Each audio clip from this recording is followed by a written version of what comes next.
Shenanigans.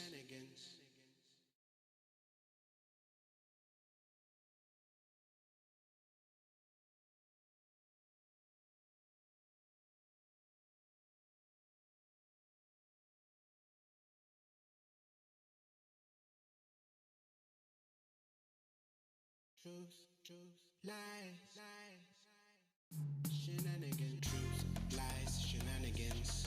Truth, lies, shenanigans. Truth, lies, shenanigans. Truth, lies, shenanigans. Truth, lies, shenanigans. Truth, lies, shenanigans.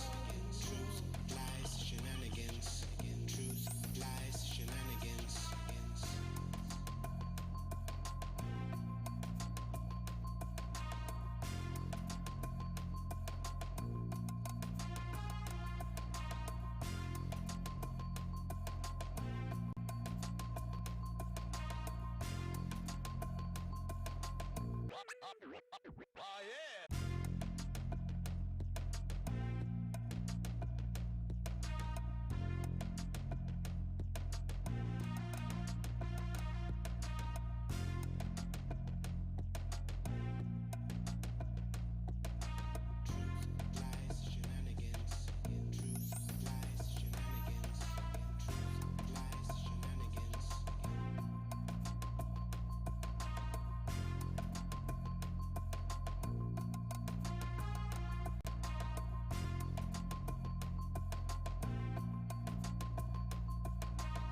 shenanigans.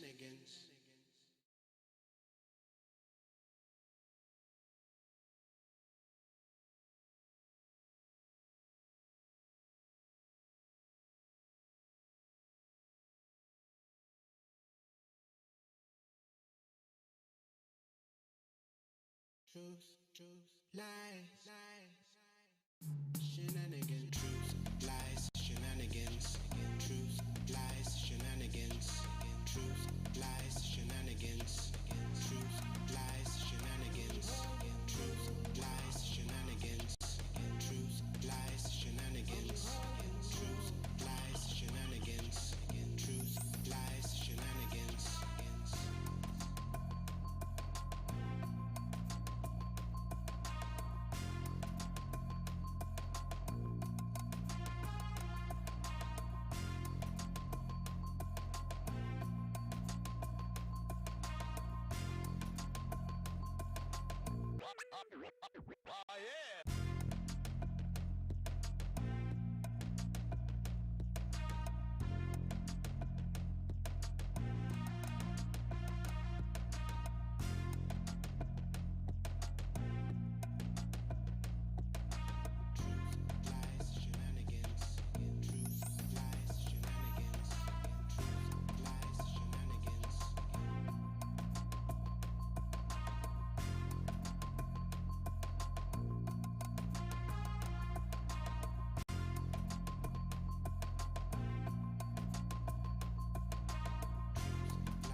Shenanigans. Truth,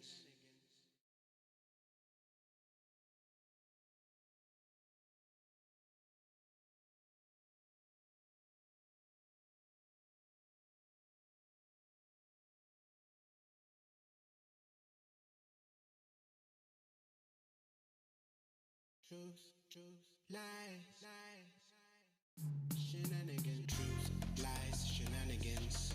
Truth, lies, shenanigans. Truth, lies, shenanigans. Truth, lies, shenanigans. Truth, lies, shenanigans. Truth, lies, shenanigans. Truth, lies, shenanigans. Truth, lies, shenanigans.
Shenanigans. Truth, lies, shenanigans. Truth, lies, shenanigans. Truth, lies, shenanigans. Truth, lies, shenanigans. Truth, lies, shenanigans. Truth, lies, shenanigans. Truth, lies, shenanigans. Truth, lies, shenanigans. Truth, lies, shenanigans.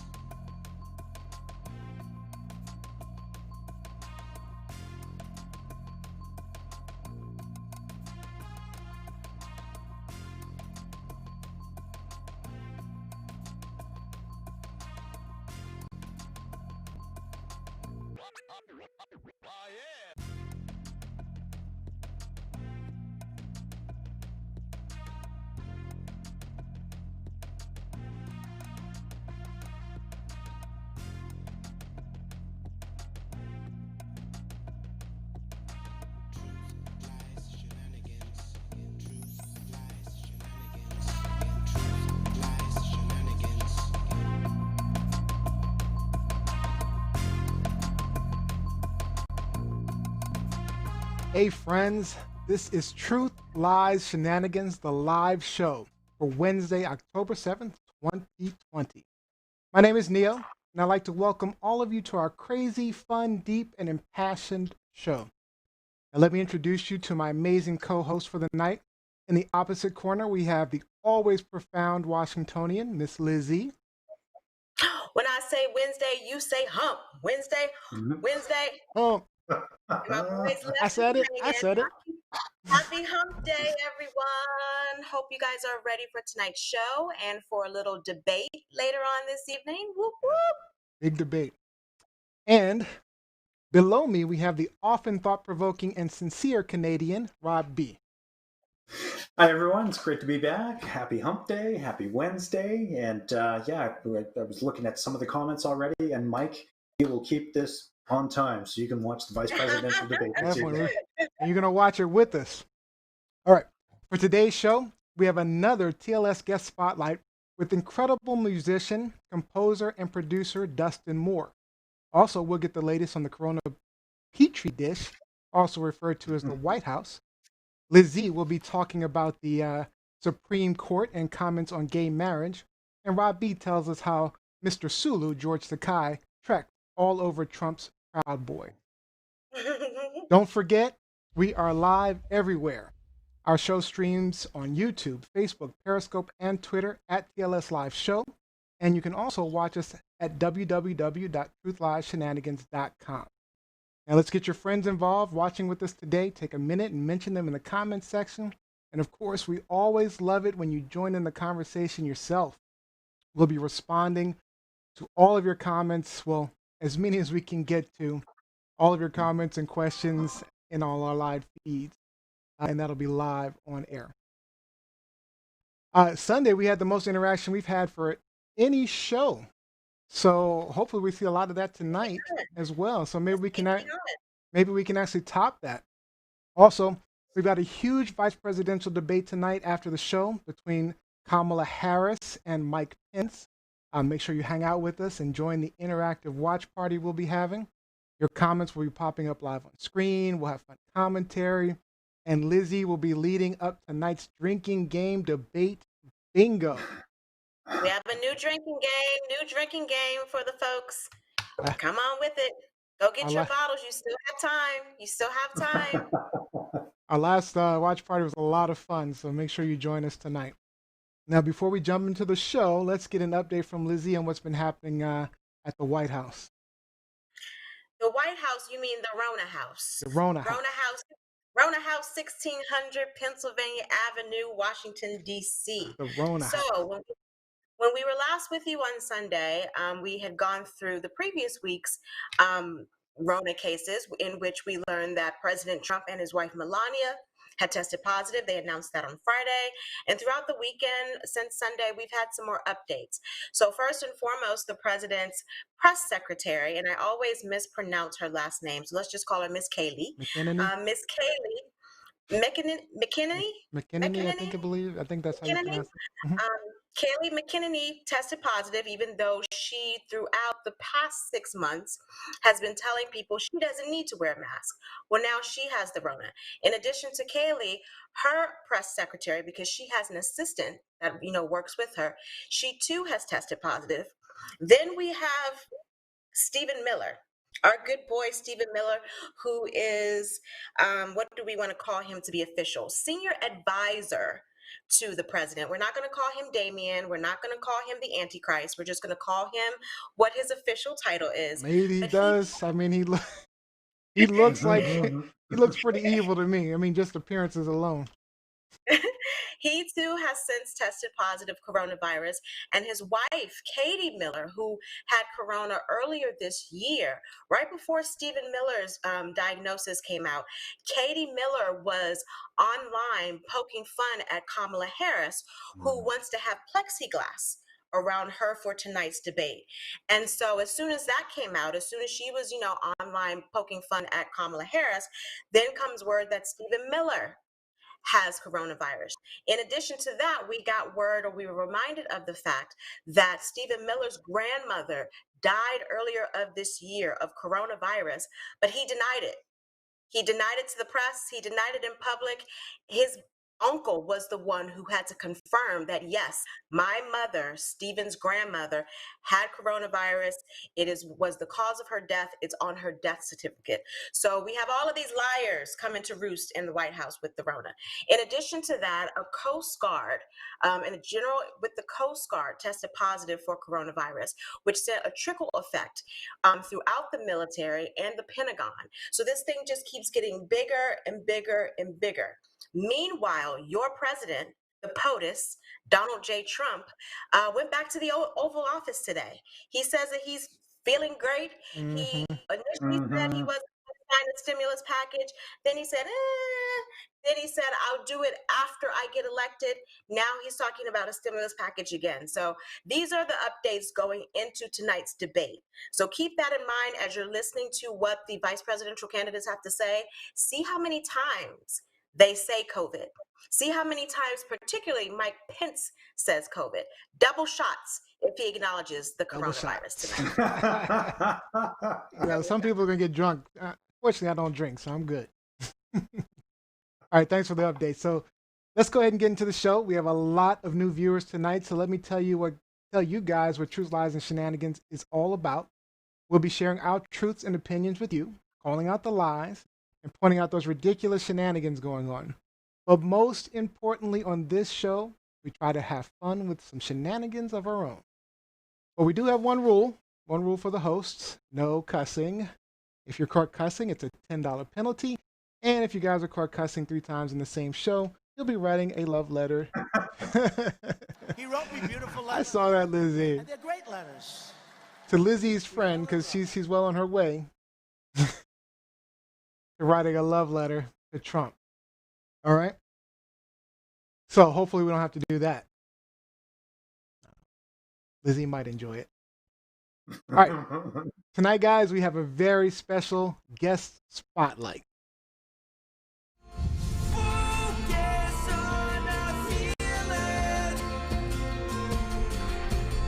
Tonight's guest spotlight is musician, composer, producer, Dustin Moore.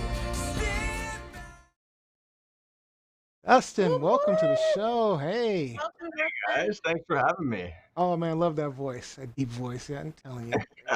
Thanks. All right, let me quickly introduce you to our listeners, Dustin. Dustin is the owner of Moore Sound Recording Studio in Sudbury, Ontario. He's a multi-instrumentalist, composer, music teacher, recording, mixing engineer, producer, and all-around music lover. He's opened for bands like The Trues, Buck Cherry, and Honeymoon Suite. And he works with our very own Rob B's band Fallen Machine. He's a university student studying communications and film, and he's truly multi-talented because he also enjoys IT, acting, and screenwriting. Dustin, it's truly an honor to have you on our show tonight. Welcome. Well, thank you so much. I'm happy to be here. All right. So, Dustin, tell us a little bit more about yourself. What was your journey towards becoming a musician and producer and working with these amazing bands?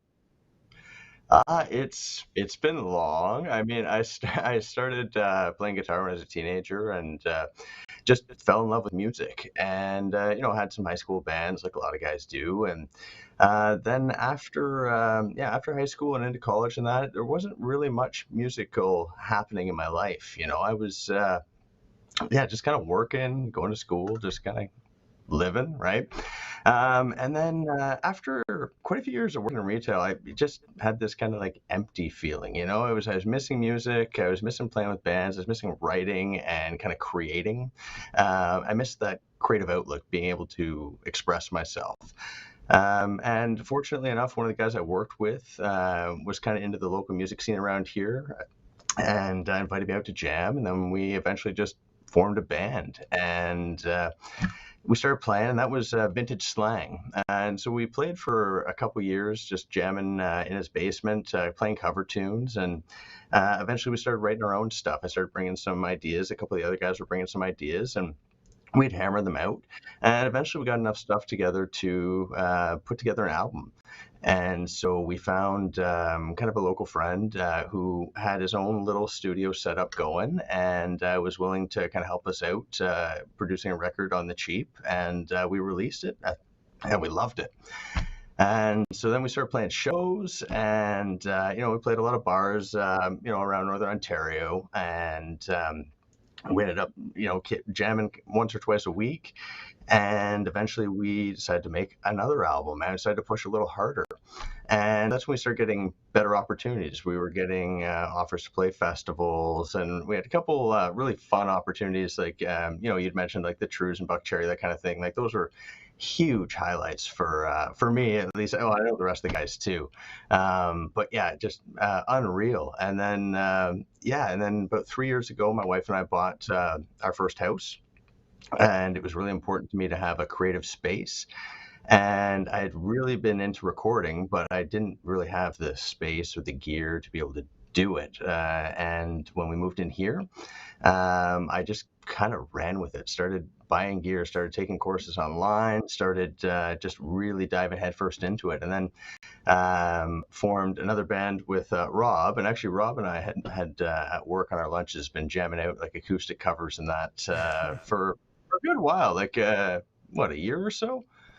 And and I wanted to do something. I wanted to do something bigger. Like I wanted to actually play some shows with them and that. Like my band Vintage Slang, it was a lot of fun, and we still play. We're still releasing stuff, and it's like a 90s alt rock kind of thing. But I love all kinds of music, so I didn't want to just just do that, right? And Rob shares some similar tastes to me musically, and so we wanted to do something a little heavier, something a little more progressive, get in that kind of Tool, A Perfect Circle kind of vein, and even like, you know, Metallica, some 80s thrash stuff in there too, just for good measure. And yeah, so we started doing that, and then yeah, we got into recording, and I got more bands kind of locally reaching out, wanting to record stuff.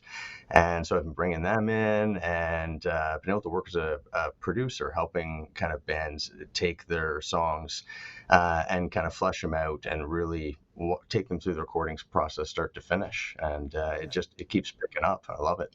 That's awesome. I've got some. You said vintage slang. I've got some vintage slang. Let's listen to this.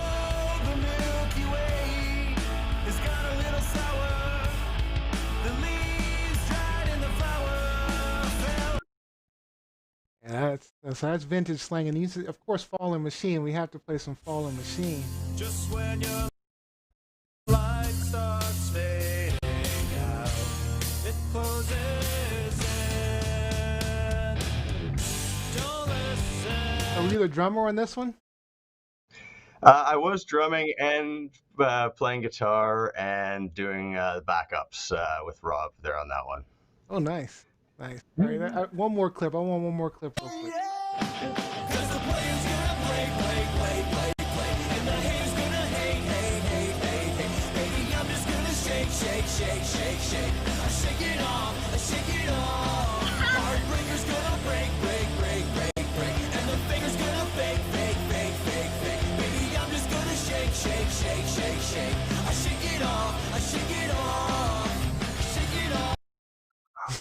So y'all were hyping up Taylor Swift.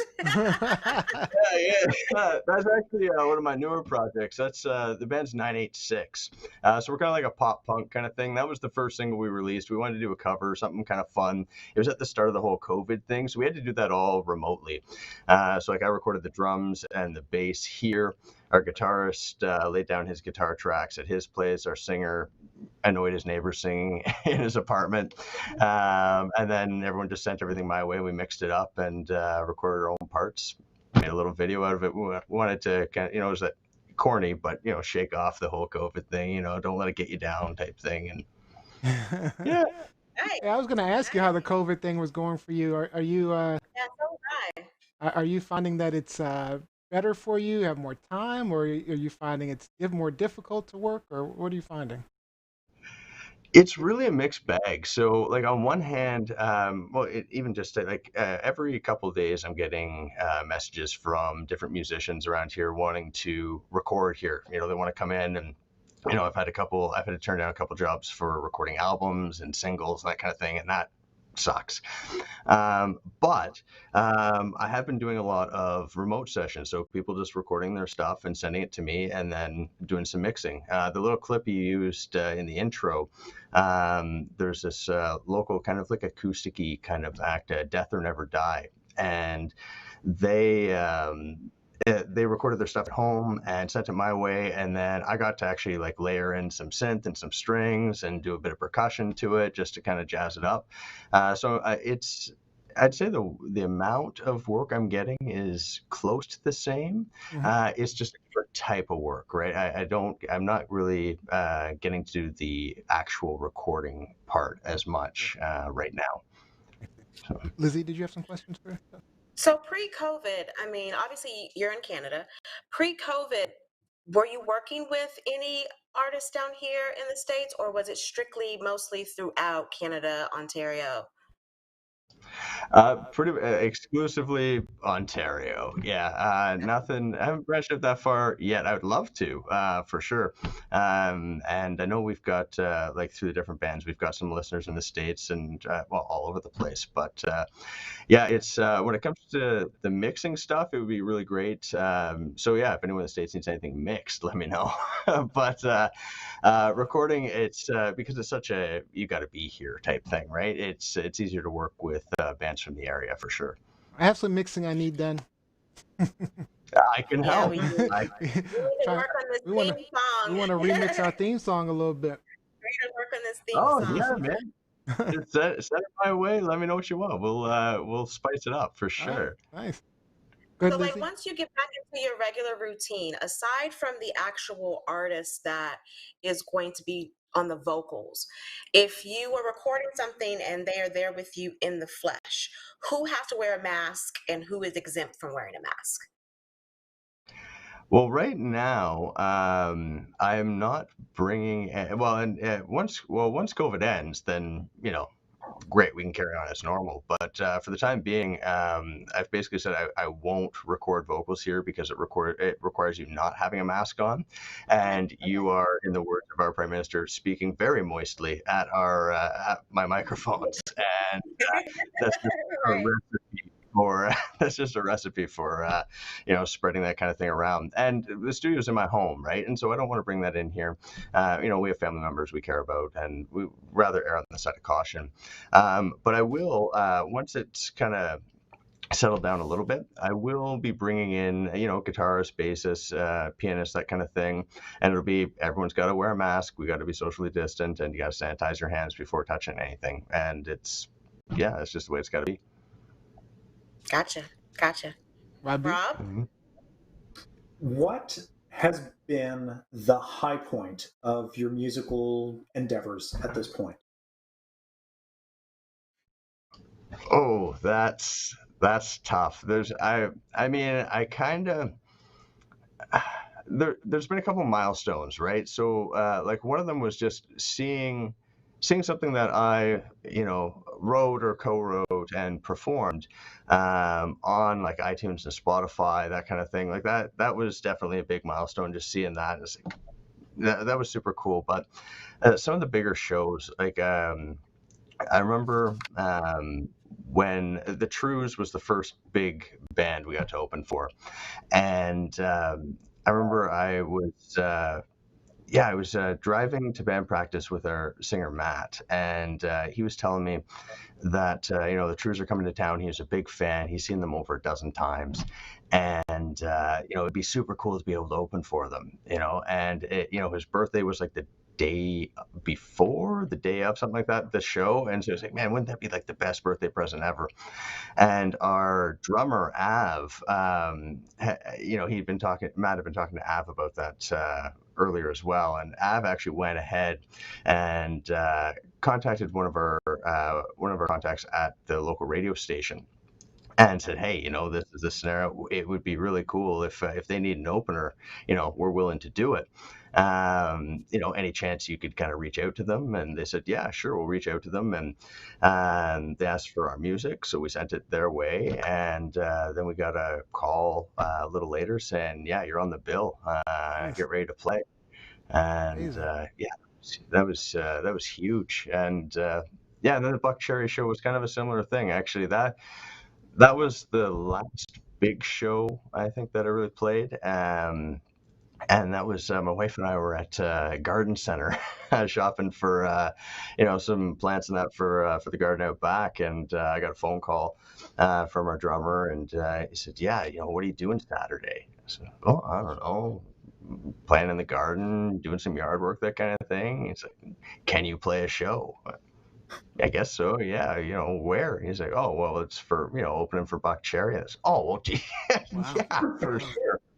Okay, yeah, sure. But he's just all nonchalant about it. It was it was funny, but yeah, it was. I love playing live. I love being on stage. We got to play one show in Timmins. It was kind of a festival thing. It was outdoors. There's about 3,000 people there, which was probably the biggest crowd I've had. And 3,000, that's yeah, when you're just being on stage, playing some music and looking out and seeing people just like, bobbing their head, tapping their toe, singing along, that kind of thing. Super, super cool. It's unlike anything else. There's this connection you have with the audience, right? And it's just pure awesomeness. And and then afterwards, meeting up, we go to the merch table afterwards, and people stopping by, oh, I love the show, and buying CDs and stuff and chatting us up. And it's just, it's just a really cool experience all the way around. So Now, you I know how you're okay. supposed to answer that question, Dustin? You were supposed to start off with Rob B. Like, that's the most memorable person, most memorable group band. That's what he was And looking for. then That was the correct answer. we do we do have our spider moment that I will never forget. You said spider moment? Yes, yes. We like Dustin had mentioned, we would just get together, bring our acoustic guitars to work. I am deathly afraid of spiders. I'm Okay. an arachnophobe through and through. And while we were playing, as the song was wrapping up, I could see Dustin just looking over my head. I was like, "What?" He's like, "Dude, dude." And I looked up and I saw this darn spider. It had to be it's not huge, but intimidating enough for me. And I banjo kazooied that thing. I took my guitar and I swatted. I destroyed that spider. So Wait, the Dustin, spider, but what about the guitar? Well, the guitar was fine. I didn't smash against the wall. The spider was suspended in midair. Yes. so Dustin, Now, I Dustin, tried do you to. play any instruments? Yeah, oh, does he play instruments? Oh, he plays Yeah. instruments. What He was instruments playing the do you play? guitar. I mean, he was playing Well, the in drums addition to in that guitar, clip. guitar, drums, anything else? Bass, and a bit of piano. Yeah, I'm getting better. And yeah, I used to play alto sax. It's been years though. I'd love to get back into it, but just haven't. And I've got a violin kicking around. I've been meaning to dust off, I guess. Violin, wow, multi-talented I for played the sure. violin in fourth grade, and it was a disaster. A Yeah, disaster. certainly an instrument that requires some finesse in order for it to not sound like a dying cat. Like yeah. So I've tried to dabble in the early days of Truth Lies Shenanigans with producing some music, because we couldn't use copyrighted music. So I figured I'd try to make my own. Now I didn't produce any hits, but it was definitely fun. So if I had more time, I'd actually do it more. But what advice would you give to people who want to do what you do, Mm. Oh well, I like mean myself? the number one thing is like it sounds obvious, but just do it. It's time on. It's that whole 10,000 hours thing, right? Like I've been the recording, producing that side of it. I've been dabbling at for years and years, and it wasn't really until the past couple of years when I was dedicating time regularly into it, actively pursuing it.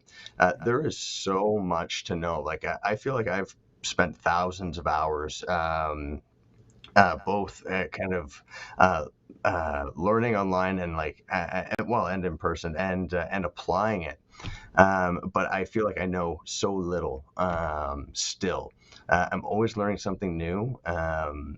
It's easy to get caught up in, oh, okay, well, this isn't good enough, or I need the next new shiny thing. I need this piece of equipment or this tool, this software, whatever. But in truth, you really only need basic setup, depending on what you want to accomplish, right? At the end of the day, that old adage, the tools don't make the artist, right? It's how you use them and your knowledge of them. You can do a surprising amount with very little. And I'd say solicit feedback, like legitimate feedback. Your friends and family and that are, they're sweet people. They love you. They're going to tell you that everything you do is awesome. And that's nice, but that's not what you need to hear. You really need to learn how to take constructive criticism. So you've got to find the right people. There's people online you can reach out to in different forums and platforms. You can say, hey, this is what I did. Share your honest thoughts.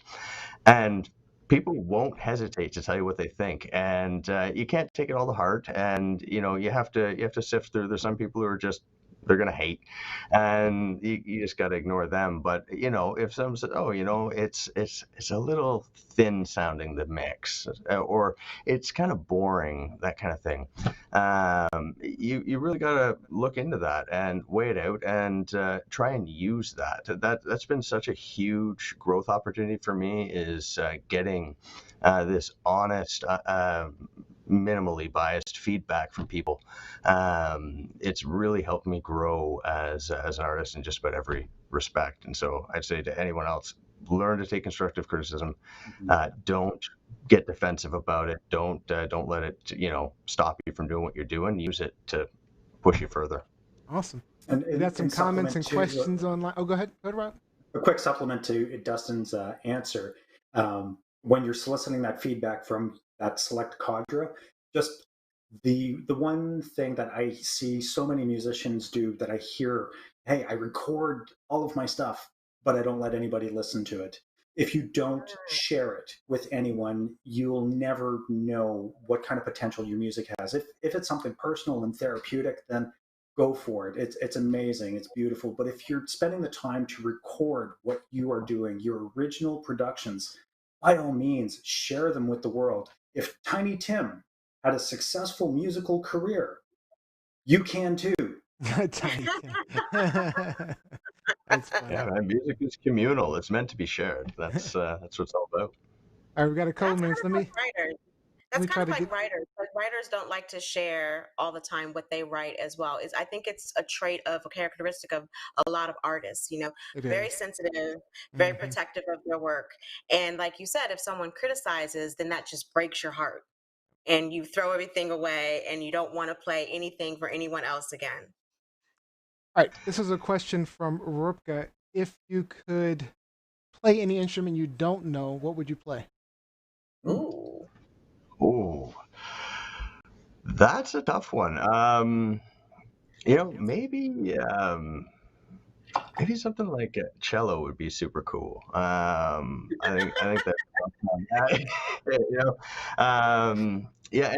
any classical instrument. Actually, I would. I mean, I've dabbled in violin, but I'd love to actually be able to play violin. It's such a beautiful instrument and has so many good uses in music. I'd love that. And there's also a lot of there's a lot of like Middle Eastern percussion that I really, really like.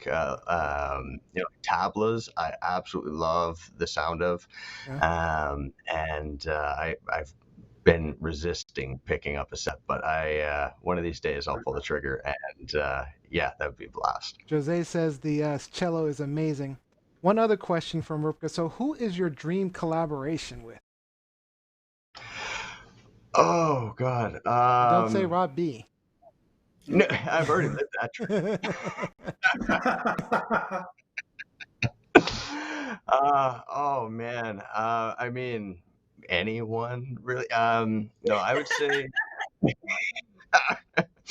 um, Dave Grohl, I think would be awesome. Ooh. One, man, he's an incredibly talented drummer, singer, guitarist, musician. He knows his way around a studio. I have massive respect for him and everything he does. Mhm. Um, He's you know, also from DC. He's also from Washington, DC. Woo, woo, oh, woo.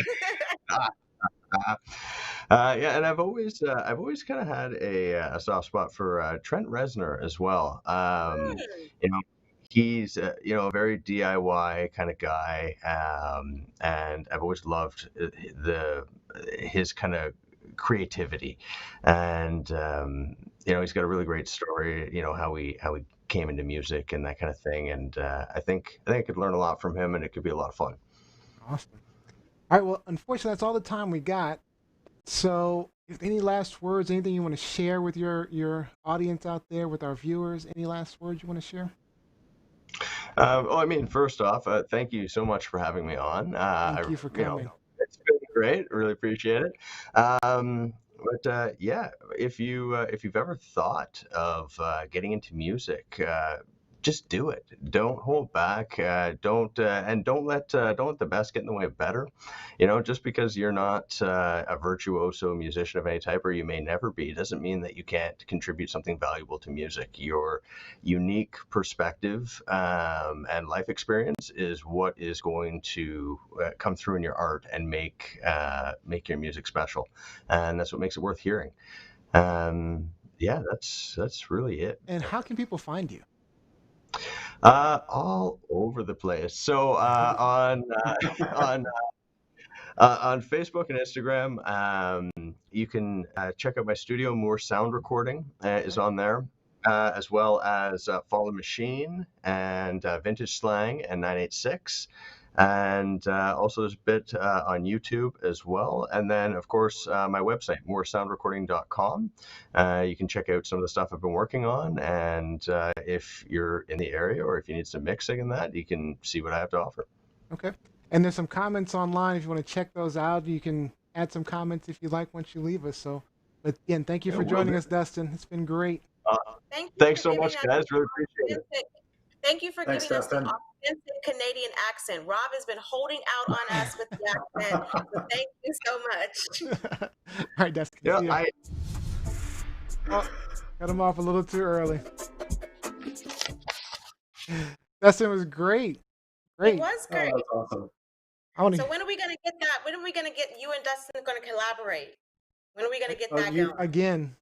You've heard some Fallen Machine stuff. There's still some stuff that we've recorded off the floor. Hopefully, we can throw some of that together. Like he was saying, the big challenge recording vocals right now. I know that he and I have discussed some possible solutions to get around that, but nothing that we've implemented at this time. But it would be great to be back in the recording studio with my boys again. That would be awesome. It would be. And that's something I think a lot of people don't think about in terms of the music industry and how COVID has affected what musicians normally would be doing right now, even with studio time, especially like Dustin, who has a studio at home. Like he Mhm. said, he's not going to bring anyone into his house. So it kind of puts a lot of things on hold for a little bit. Yep. And I just want to point out one comment from my sister. She just gave me a confession, a Shenanigans confession. She said she broke a string on. I was learning guitar when I was little. My parents brought me a guitar, and she confessed that she broke a string on my guitar, and just covered it up by putting it back. And I remember that. I actually remember that broken string. But anyway, all right. Let's move on to our hot topics. Truth, lies, shenanigans. And this is the way Hot Topics works. I'll pick one of our hosts. They will let you know if their topic is a truth, lie, or shenanigan. Then we'll talk about it until we see our friend Gingy. Gingy will let us know that time is up. And then we'll be looking online for your comments and questions, and we'll talk about it a little bit more. Once we're done, we'll go on to the next host and the next topic. All right, we're going to start today off with Liz E. Liz E, is this a truth? Is this a lie? Or is it shenanigans? Shenanigans, but it should be expected, given who the major players are here. So we're talking about Supreme Court non-justice Clarence Thomas Non-justice. and Justice Samuel Alito, and them mostly Clarence Thomas, because he's the one who wrote the terminology on this. But basically, they're speaking out against the 2015 Supreme Court decision in support of same-sex marriage rights. And he felt compelled to bring this up at this time because the court has once again struck down an appeal from Kim Davis. For those of you who don't remember, Kim Davis was the county clerk from Kentucky who in 2014-2015 refused to conduct a same-sex marriage, which by law, by the terms of her job, she has to do. But she refused to do it because of her religious beliefs, her religious liberties, if you will. She felt that they were being violated. And because because of her religion, is against same-sex marriage, she should not have been forced to perform them. So, of course, Justice Thomas and Alito, they both came out and said, while they don't think that the Supreme Court should hear her case again, they do believe that a mistake was made in 2015 with the declaration that same-sex marriages should be legal because it's not taking into account people's religious liberties or beliefs. So my question to the panel, and I know Rob is itching to talk about this, what is your perspective, particularly from Clarence Thomas? And I'll say why I bring up Clarence Thomas specifically. But Rob? It's yeah, I really don't know why the comment needed to be made, because Miss Davis she lost her job, she did jail time, And I believe there's still some legal action against her at the lower court level. And I think that's part of the reason why the Supreme Court didn't want to review her appeal at this time. But yeah, his comments rubbed me the wrong way too, Liz. It's problematic at best. So I'm glad that the appeal was rejected and that we're going to hold civil servants to task. They have it's their obligation. Their obligation at the end of the day. I don't care what your personal or religious beliefs are when you are hired in that type of position. If you hold a federal or state level position, you have to uphold the rule of law, whether you agree with it or not. Yeah, I mean the decision is the correct one. But one of the things that Thomas said in his dissent was he noted that same-sex marriage is not mentioned in the Constitution. But that's idiotic in the sense that neither is regular marriage. So, or Neo, neither is interracial marriage. And Clarence Thomas, his wife is white. Great He's married point. to a white woman. And for a long time in this country, it was illegal. Interracial marriage was illegal. Yep. So that's one of my main issues with Clarence Thomas on this particular situation. But continue, Nia. I didn't want to throw you completely off. That's fine. No, I have a problem with Clarence Thomas anyway. I mean, he's clearly doesn't he and I would not agree on much of anything, because all of his decisions, and it's a shame. I mean, even when we're talking about race, or gender equality or other things, I mean, he is a dissenter often, which is frustrating. Even with the Anita Hill thing, I was going to mention the Loving Virginia versus Virginia thing, but Jacqueline Robinson just pointed that out. But yeah, he's a dissenter. I mean, he's against all that is, and it's not just conservatism. It doesn't feel like it's just conservatism. It feels like a chip on his shoulder for some reason, and I don't understand why. But yeah, justice annoys me often. But go ahead, Lizzie. Well, here's something to take note of. Even though the late Justice Anthony Scalia voted against same-sex marriage, he wasn't in favor of this particular case with Kim Davis. And he warned against the position taken by Thomas and Alito in the Employment Division versus Smith, noting that because the government is not allowed to define what religious beliefs are, proper or improper, allowing someone to claim privileges or exemptions from otherwise neutral laws based on their beliefs is an invitation to anarchy. Like, where does it end? And this was Scalia saying this, one of the most conservative Supreme Court justices that we've ever had. But he recognized that it's a can of worms. It's Pandora's box. It is. Like, the law is the law. If you feel in your heart that your religion does not allow you to do your job as you are you sign papers to do based on what the law of that particular state, the law of the country is, then don't take the job. Right. There are hundreds of thousands of other jobs out there. Find a job that is in your Christian faith, or quit. Exactly. I mean, she had that option. There's a comment online. So Saima Fatima says, Hi, Saima. In some religions, she says, I shouldn't have married my husband because we are of two different religions and race. Do people have the right to refuse to issue us a license based on their belief? What do you think? And that's where the box is opening. That's when you say, okay, so then what is allowable and what isn't allowable? And what religion?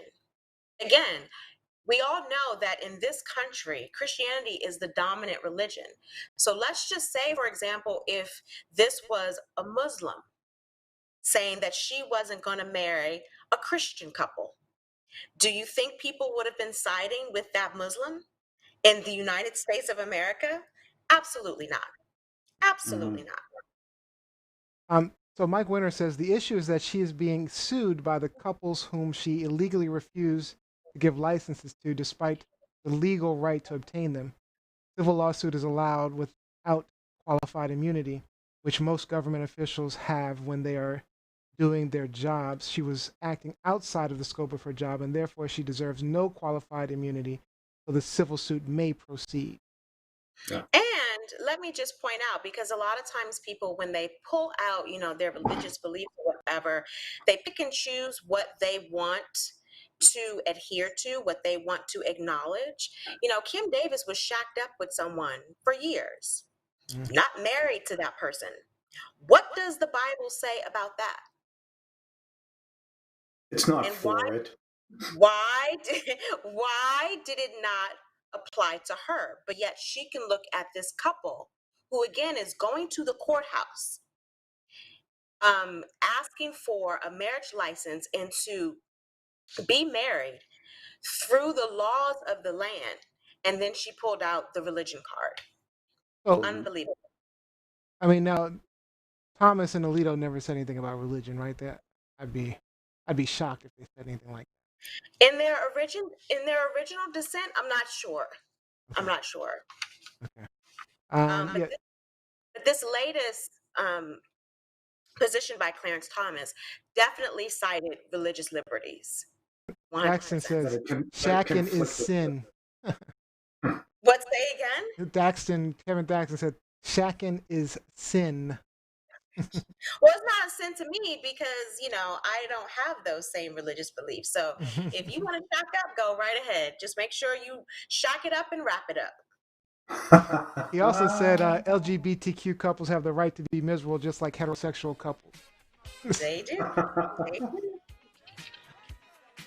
All right. Well, let's go ahead and move on. So we're looking good on time. I know we got to be done by 9. So we got to be done before 9. So Rob B, is truth, lies, or shenanigans, buddy? This is some beautiful truth. Beautiful truth. Beautiful. I think so. It started out with some shenanigans, but it evolved into something beautiful. During the presidential debate, I'm sure everyone will recall President Trump's comments to the Proud Boys: "Stand back and stand by." For those who may not be aware, the Proud Boys is a ultra right-wing group, strong ties to white nationalists and such organizations. They have been known to incite violence at political gatherings and whatnot. Generally not the ideal type of group. Here, let me play that clip of Trump real quick. Please. I'm going to call him. Give me a name. Give me a White name. supremacists and Who would right you like me to condemn? White supremacists and right Proud Boys, stand back and stand by. But I'll tell you what. Go ahead. Proud Boys, stand back and stand by. Yeah. So Gavin McInnes, the current leader of the Proud Boys, was thrilled with this mention, and he told his Proud Boys that don't stand down, don't stand by. Donald, they answer to me.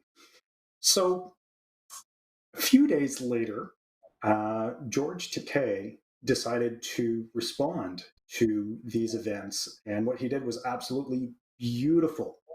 So they've taken a right-wing group that's based in hate and xenophobia, and they've decided to attack it with the reclamation of Proud Boys. They're attacking them with love and acceptance. So George Takei has reached out to the gay community and said, we're reclaiming Proud Boys.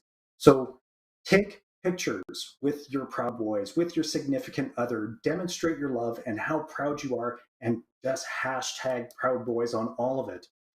And it's some of the images that have come forth are absolutely beautiful. This is just, it's love. It's pure and simple. And I don't know why we should be denying these people the right to just be in love with the people that they are. So I'm looking more for reactions to, yeah, that's just beautiful. These are Proud Boys. These are Nazis. Yeah, I mean, can I jump in? I'll start it off. I mean, Wait, what was the question? There's no real question here. It's more of a reaction to, I guess, the tactic that George Takei has decided to employ. Yeah, so when I first saw this, I was ecstatic. I mean, I thought it was the funniest thing ever. I mean, it's the best thing you can do. I mean, because they Proud Boys are neo Nazis, anti fascists, etc., right wing, alt right.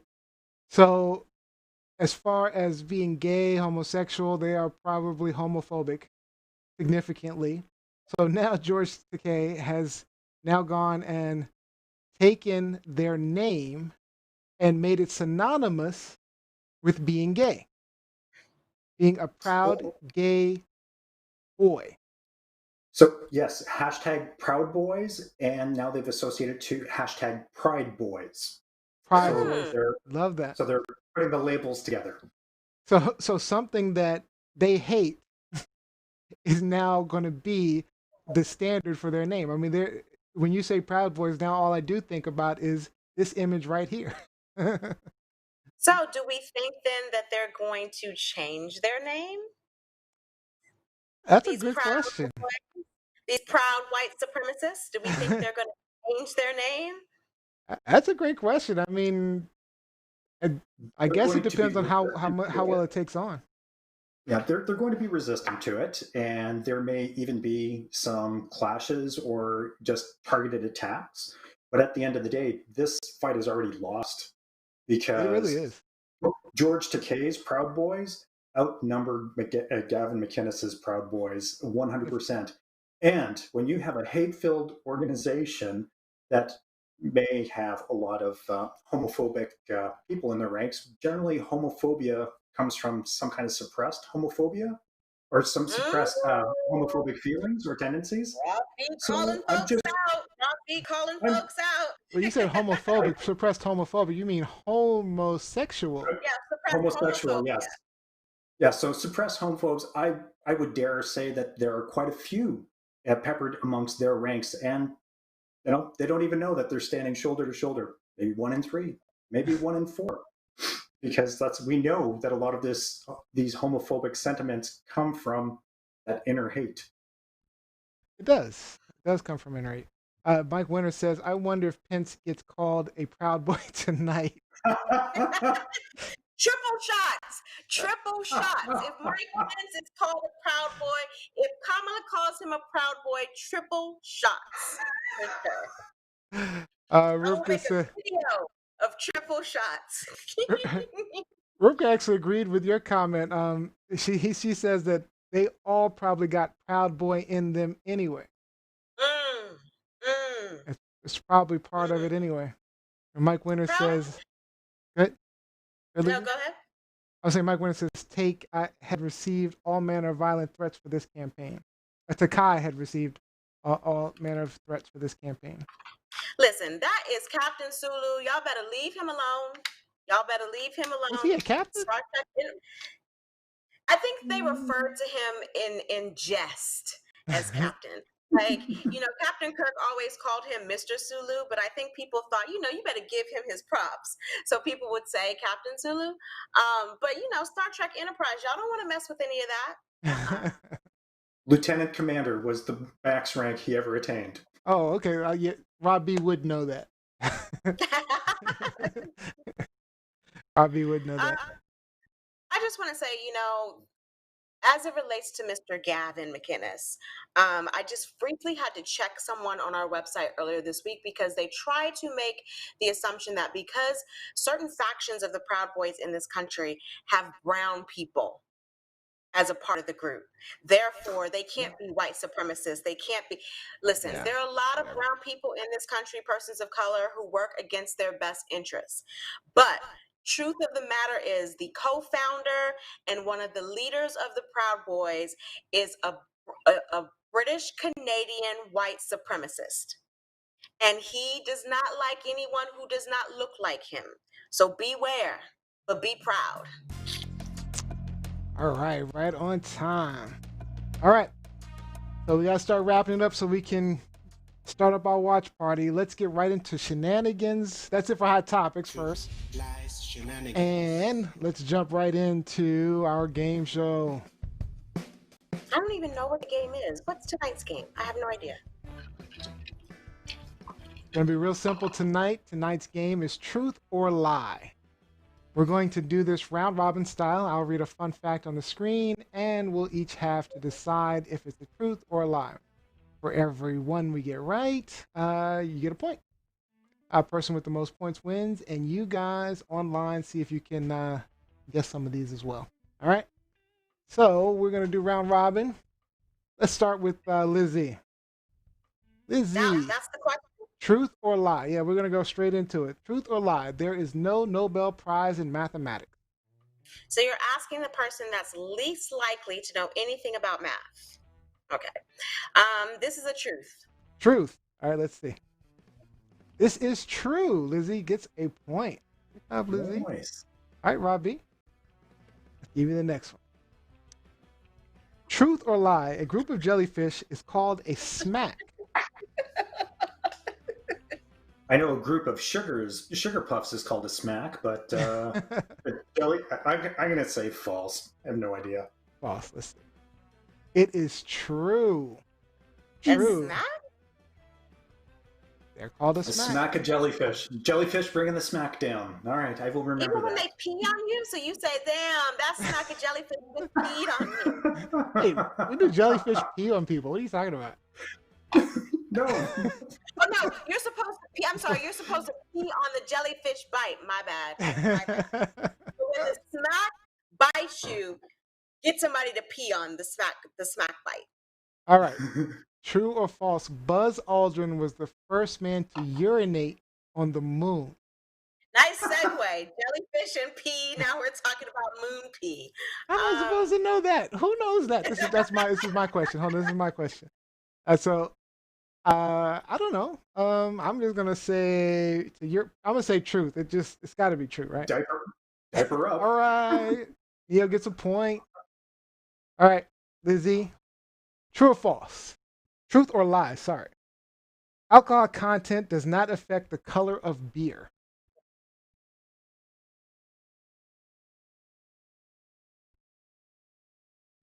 Lie. Shenanigans. Shenanigans. Probably more likely shenanigans. Let's see. So you're saying false. This is true. All right. No points for Lizzie on this one. I'm not a beer drinker, so Mike Winter, you were supposed to text me and help me out on that. I know. All right. Robbie, is this Yeah, a man. truth or lie? In all of Greenland, there are only 2 traffic lights. You know, there's like no population out there. I'm gonna say true. I heard that somewhere. That I think that is the case. Yes, that is true. All I right. don't believe it. Robbie gets on the board with 1 point. All right. For me, Mount Olympus on Mars, is taller than Mount Everest.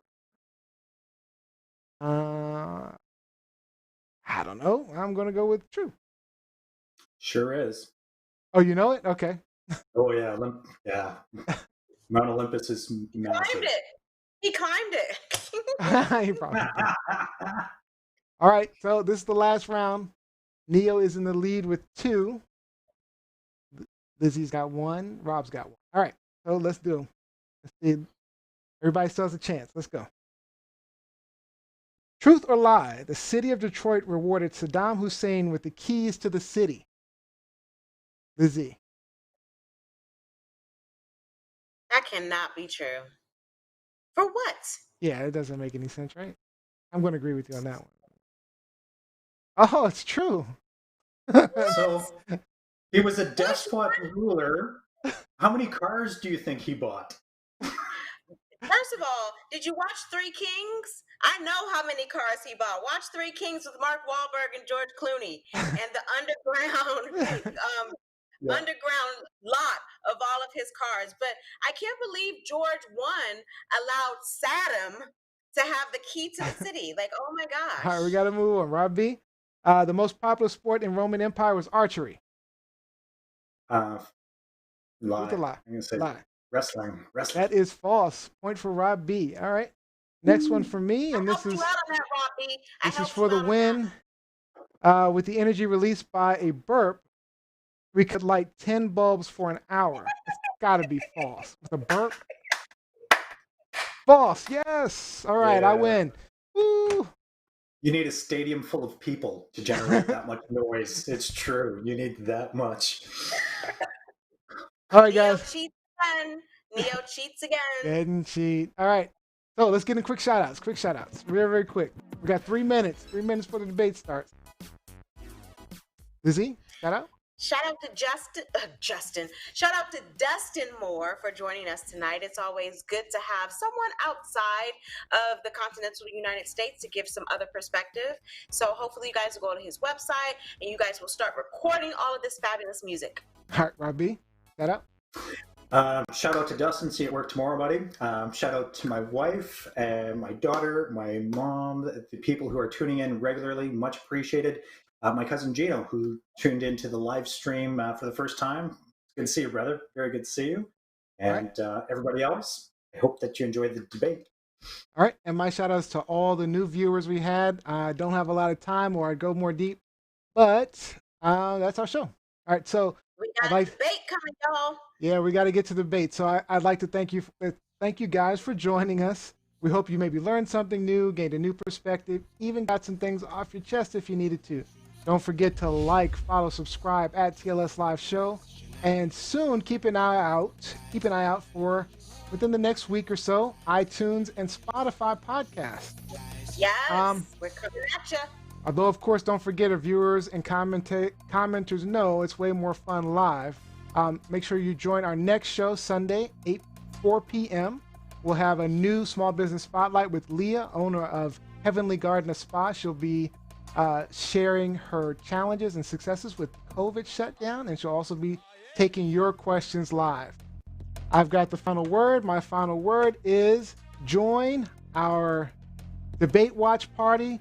We'll have it live in about 2 minutes. So join us. Get your drinks ready. It should be a lot of fun, guys. A lot of fun. All right, so make sure you join. All right. That's it for the night. Great show, guys. See you guys on Sunday.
Good evening. From the University of Utah in Salt Lake City, welcome to the first and only Vice Presidential Debate of 2020, sponsored by the Nonpartisan Commission on Presidential Debates. I'm Susan Page of USA Today. It is my honor to moderate this debate, an important part of our democracy. In Kingsbury Hall tonight, we have a small and socially distant audience, and we've taken extra precautions during this pandemic. Among other things, everyone in the audience is required to wear a face mask, and the candidates will be seated 12 feet apart. The audience is enthusiastic about their candidates, but they've agreed to express that enthusiasm only twice, at the end of the debate and now when I introduce the candidates. Please welcome California Senator Kamala Harris and Vice President Mike Pence.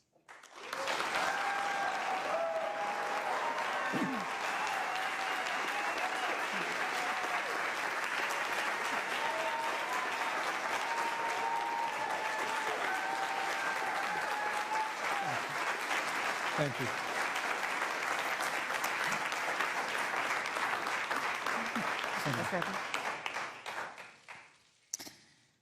Senator Harris and Vice President Pence, thank you for being here. We're meeting as President Trump and the First Lady continue to undergo treatment in Washington after testing positive for COVID-19. We send our thoughts and prayers to them for their rapid and complete recovery and for the recovery of everyone afflicted by the coronavirus. The two campaigns and the Commission on Presidential Debates have agreed to the ground rules for tonight. I'm here to enforce them on behalf of the millions of Americans who are watching. One note, no one in either campaign or at the Commission or anywhere else has been told in advance what topics I'll raise or what questions I'll ask. This 90-minute debate will be divided into 9 segments of about 10 minutes each. I'll begin a segment by posing a question to each of you, sometimes the same question, sometimes a different question on the same topic. You will then have 2 minutes to answer without interruption by me or the other candidate. Then we'll take 6 minutes or so to discuss the issue. At that point, although there will always be more to say, we'll move on to the next topic. We want a debate that is lively, but Americans also deserve a discussion that is civil. These are tumultuous times, but we can and will have a respectful exchange about the big issues facing our nation. Let's begin with the ongoing pandemic that has cost our country so much. Senator Harris, the coronavirus is not under control.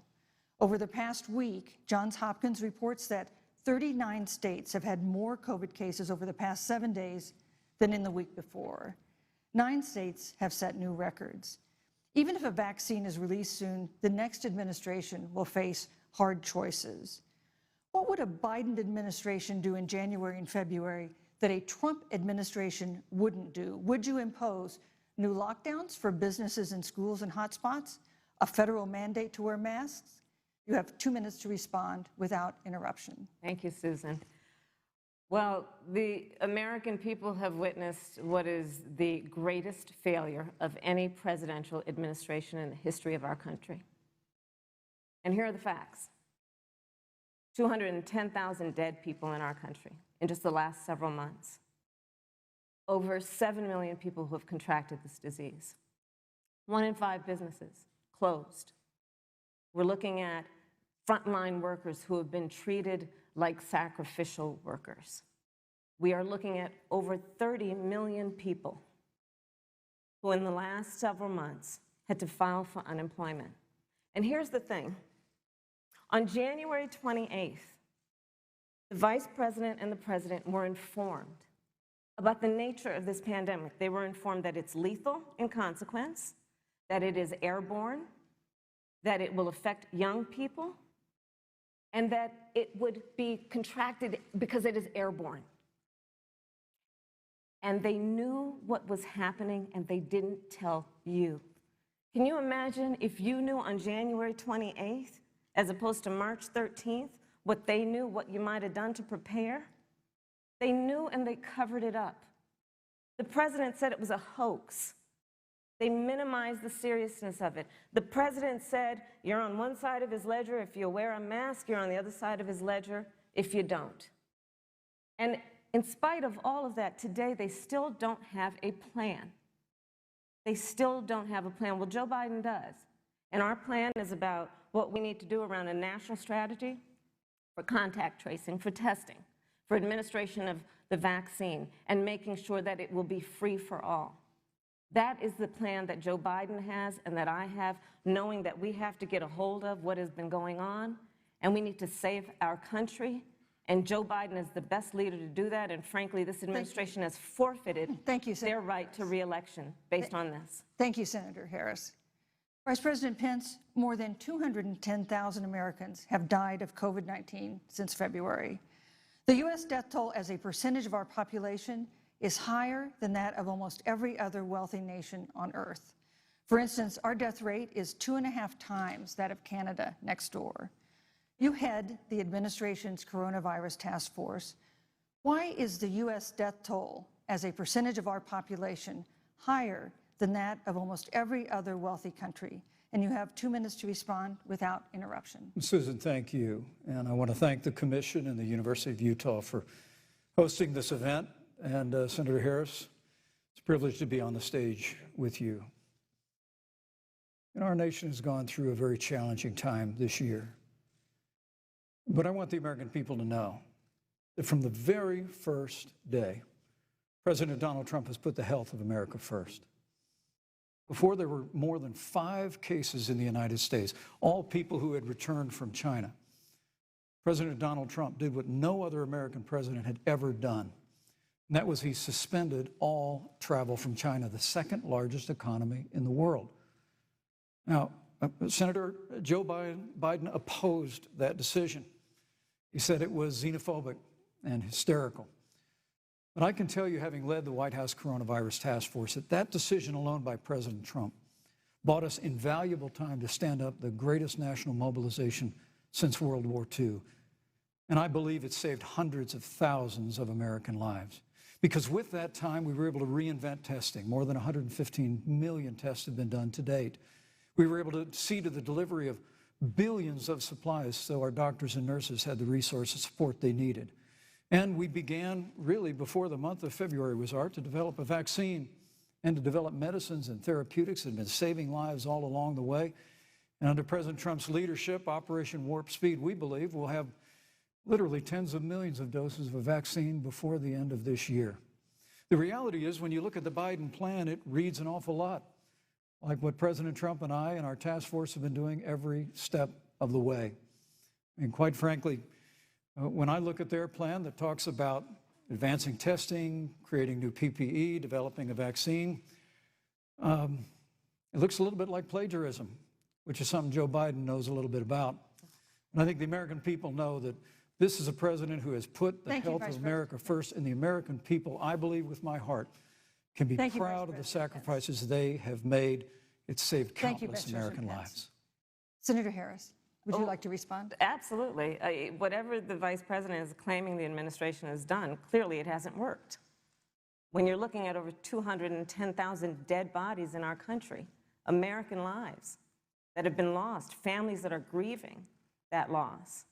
And you know, the vice president is the head of the task force and knew on January 28th how serious this was. And then thanks to Bob Woodward, we learned that they knew about it. And then when that was exposed, the vice president said, when asked, well, why didn't y'all tell anybody?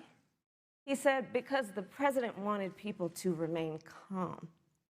Well, let's get no, but Susan, this is important. Susan, I want to add, but Mr. Vice President, I'm speaking. I'm speaking.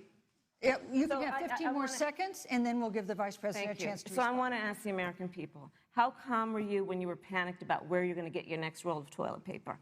How calm were you when your kids were sent home from school and you didn't know when they could go back? How calm were you when your children couldn't see your parents because you were afraid they could kill them? Let's give Vice President Pence a chance to respond. Vice President Pence, you have 1 minute to respond. You know, there's not a day gone by that I haven't thought of every American family that's lost a loved one. And I want all of you to know that you'll always be in our hearts and in our prayers. But when you say what the American people have done over these last 8 months hasn't worked, that's a great disservice to the sacrifices the American people have made. The reality, if I may finish, Senator, the reality is Dr. Fauci said everything that he told the president in the Oval Office, the president told the American people. Now, President Trump, I will tell you, has boundless confidence in the American people, and he always spoke with confidence that we'd get through this together.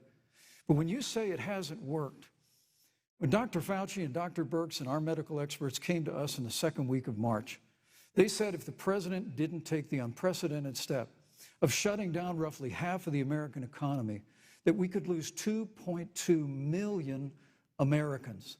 And that's the reality. Thank you. They also said to us if we did everything right, Susan, we could still lose more than 200,000 Americans. Vice President Now, one Pence, life lost is too many, Susan.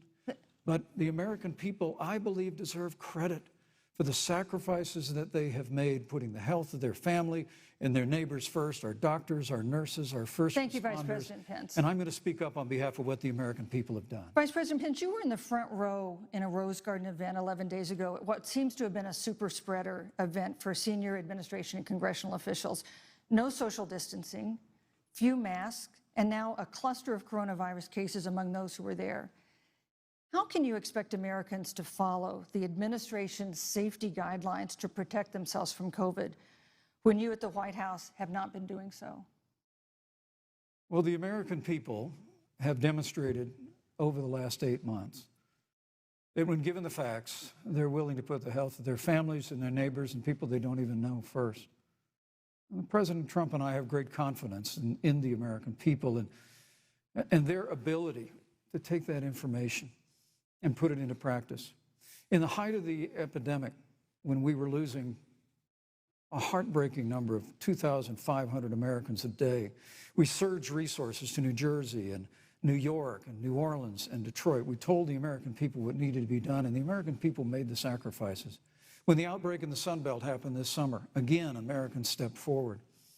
But the reality is the work of the President of the United States goes on. A vacancy on the Supreme Court of the United States has come upon us, and the President introduced Judge Amy Coney Barrett. Thank you. Thank you, Vice President. At that, if I may say, that Rose Garden event, there's been a great deal of speculation about it. My wife Karen and I were there and honored to be there. Many of the people who were at that event, Susan, actually were tested for coronavirus, and it was an outdoor event, which all of our scientists regularly and routinely advise. The difference here is President Trump and I trust the American people to make choices in the best interest of their health. Joe Biden and Kamala Harris consistently talk about mandates, and not just mandates with the coronavirus, but a government takeover of health care, the Green New Deal, all government control. We're about freedom and respecting the freedom of the American people. Let's talk about respecting the American people. You respect the American people when you tell them the truth. You respect the American people when you have the courage to be a leader speaking of those things that you may not want people to hear, but they need to hear so they can protect themselves. But this administration stood on information that if you had as a parent, if you had as a worker knowing you didn't have enough money saved up, and now you're standing in a food line because of the ineptitude of an administration that was unwilling to speak the truth to the American people. So let's talk about caring about the American people. The American people have had to sacrifice far too much because of the incompetence of this administration. It is asking too much of the people. Susan, we talked about it is asking too much of the people. That they would not be equipped with the information they need to help themselves to protect their parents and their children. Kamala Harris, Senator Harris, I'm sorry. It's fine, I'm Kamala. No, you're Senator Harris to me. For life to get back to normal, Dr. Anthony Fauci and other experts say that most of the people who can be vaccinated need to be vaccinated. But half of Americans now say they wouldn't take a vaccine if it was released now. If the Trump administration approves a vaccine before or after the election, should Americans take it, and would you take it? If the public health professionals, if Dr. Fauci, if the doctors tell us that we should take it, I'll be the first in line to take it, absolutely. But if Donald Trump tells us that we should take it, I'm not taking it. Vice President Pence, there have been a lot of repercussions from this pandemic. In recent days, the president's diagnosis of COVID-19 has underscored the importance of the job that you hold and that you are seeking. That's our second topic tonight. It's the role of the vice president.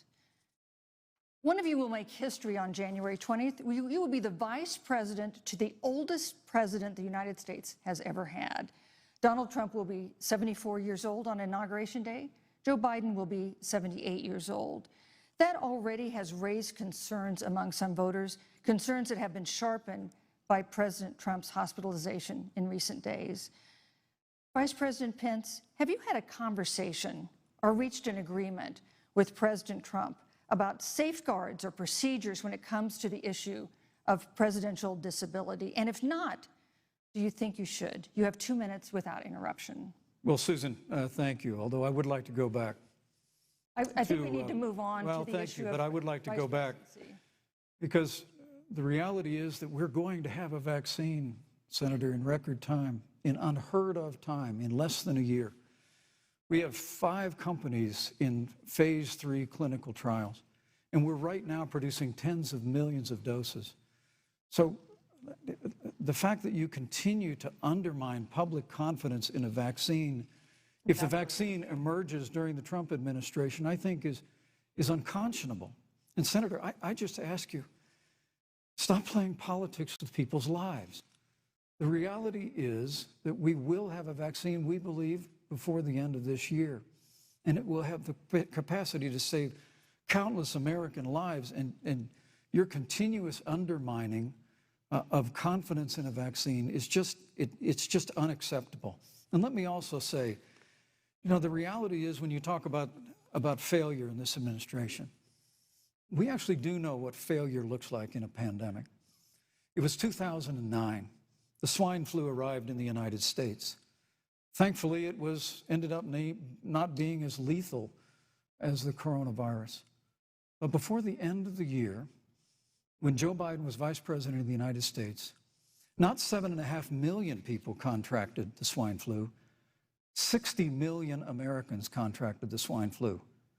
If the swine flu had been as lethal as the coronavirus, in 2009, when Joe Biden was vice president, we would have lost 2 million American lives. His own chief of staff, Ron Klain, would say last year that it was pure luck that they did, quote, everything possible wrong. And we learned from that. They left the strategic national stockpile empty. They left an empty and hollow plan, but we still learned from it. And I think the American people, I'm going to say again, can be proud of what we have done. And Senator, please stop undermining confidence in a vaccine. Senator Harris, let me ask you the same question that I asked Vice President Pence, which is, have you had a conversation or reached an agreement with Vice President Biden about safeguards or procedures when it comes to the issue of presidential disability? And if not, and if you win the election next month, do you think you should? You have 2 minutes uninterrupted. So let me tell you, first of all, the day I got the call from Joe Biden, it was actually a Zoom call, asking me to serve with him on this ticket was probably one of the most memorable days of my life. I thought about my mother, who came to the United States at the age of 19, gave birth to me at the age of 25 at Kaiser Hospital in Oakland, California. And the thought that I'd be sitting here right now, I know would make her proud, and she must be looking down on this. You know, Joe and I were raised in a very similar way. We were raised with values that are about hard work, about the value and the dignity of public service, and about the importance of fighting for the dignity of all people. And I think Joe asked me to serve with him because, you know, I have a career that included being elected the first woman district attorney of San Francisco, where I created models of innovation for law enforcement in terms of reform of the criminal justice system. I was elected the first woman of color and black woman to be elected Attorney General of the state of California, where I ran the second largest Department of Justice in the United States, second only to the United States Department of Justice. And there I took on everything from transnational criminal organizations to the big banks that were taking advantage of homeowners to for-profit colleges that were taking advantage of veterans. And then, of course, now I serve in the United States Senate as only the second black woman ever elected to the United States Senate. I serve on the Senate Intelligence Committee, where I've been in regular receipt of classified information about threats to our nation and hotspots around the world. I've traveled the world. I've met with our soldiers in war zones. And I think Joe has asked me to serve with him because he knows that we share a purpose, which is about lifting up the American people. And after the 4 years that we have seen of Donald Trump unifying our country around our common values and principles. Thank you, Senator Harris. You know, neither President Trump nor Vice President Biden has released a sort of detailed health information that had become the modern norm until the 2016 election. And in recent days, President Trump's doctors have given misleading answers or refused to answer basic questions about his health. And my question to each of you in turn is this information voters deserve to know? Vice President Pence, would you like to go first? Well, Susan, thank you. And let me say, on behalf of the President and the First Lady, how moved we've all been by the outpouring of prayers and concern for the President. And I do believe it's emblematic of the prayers and the concern that have ushered forth for every American impacted by the coronavirus. But the care the President received at Walter Reed Hospital, the White House doctors, was exceptional. And the transparency that they practiced all along the way will continue. The American people have a right to know about the health and well-being of their President, and will continue to do that. But I'm just extremely grateful and was more than a little moved by the broad and bipartisan support. And Senator, I want to thank you and Joe Biden for your expressions of genuine concern. And I also want to congratulate you, as I did on that phone call, on the historic nature of your nomination. Thank you.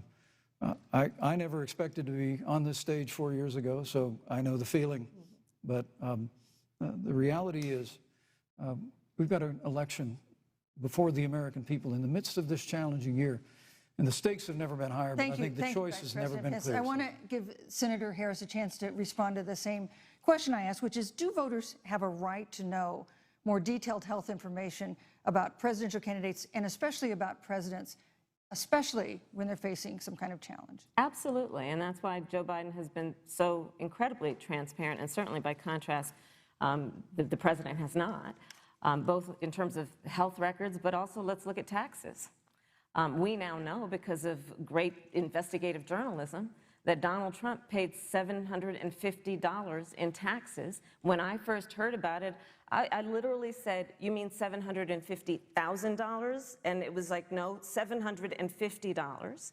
We now know Donald Trump owes and is in debt for $400 million. And just so everyone is clear, when we say in debt, it means you owe money to somebody.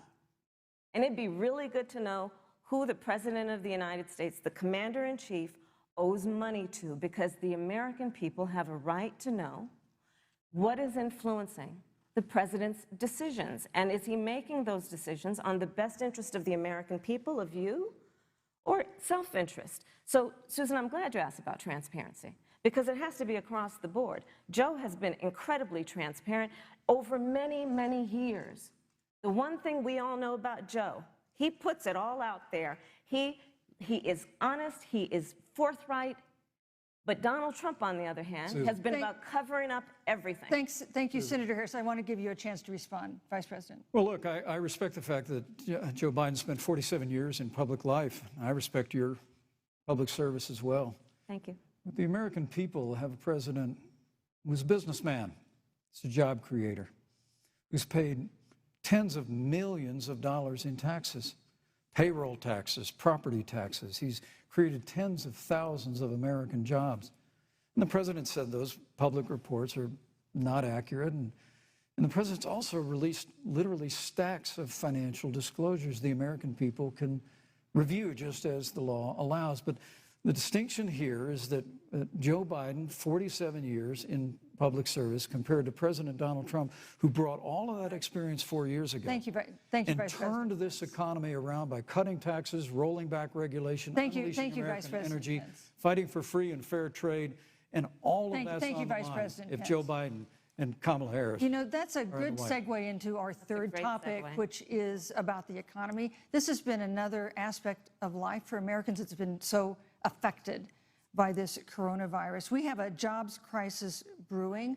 On Friday, we learned that the unemployment rate had declined to 7.9% in September, but the job growth had stalled, and that was before the latest round of layoffs and furloughs in the airline industry at Disney and elsewhere. Hundreds of thousands of discouraged workers have stopped looking for work. Nearly 11 million jobs that existed at the beginning of the year haven't been replaced. Those hardest hit include Latinos, blacks, and women. Senator Harris, the Biden-Harris campaign has proposed new programs to boost the economy, and you would pay for that new spending by raising $4 trillion in taxes on wealthy individuals and corporations. Some economists warn that could curb entrepreneurial ventures that fuel growth and create jobs. Would raising taxes put the recovery at risk? And you have 2 minutes to answer uninterrupted. Thank you. On the issue of the economy, I think there couldn't be a more fundamental difference between Donald Trump and Joe Biden.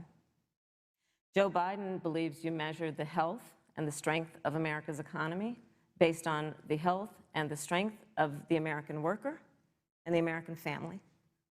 On the other hand, you have Donald Trump, who measures the strength of the economy based on how rich people are doing, which is why he passed a tax bill benefiting the top 1% and the biggest corporations of America, leading to a $2 trillion deficit that the American people are going to have to pay for. On day one, Joe Biden will repeal that tax bill. He'll get rid of it. And what he'll do with the money is invest it in the American people.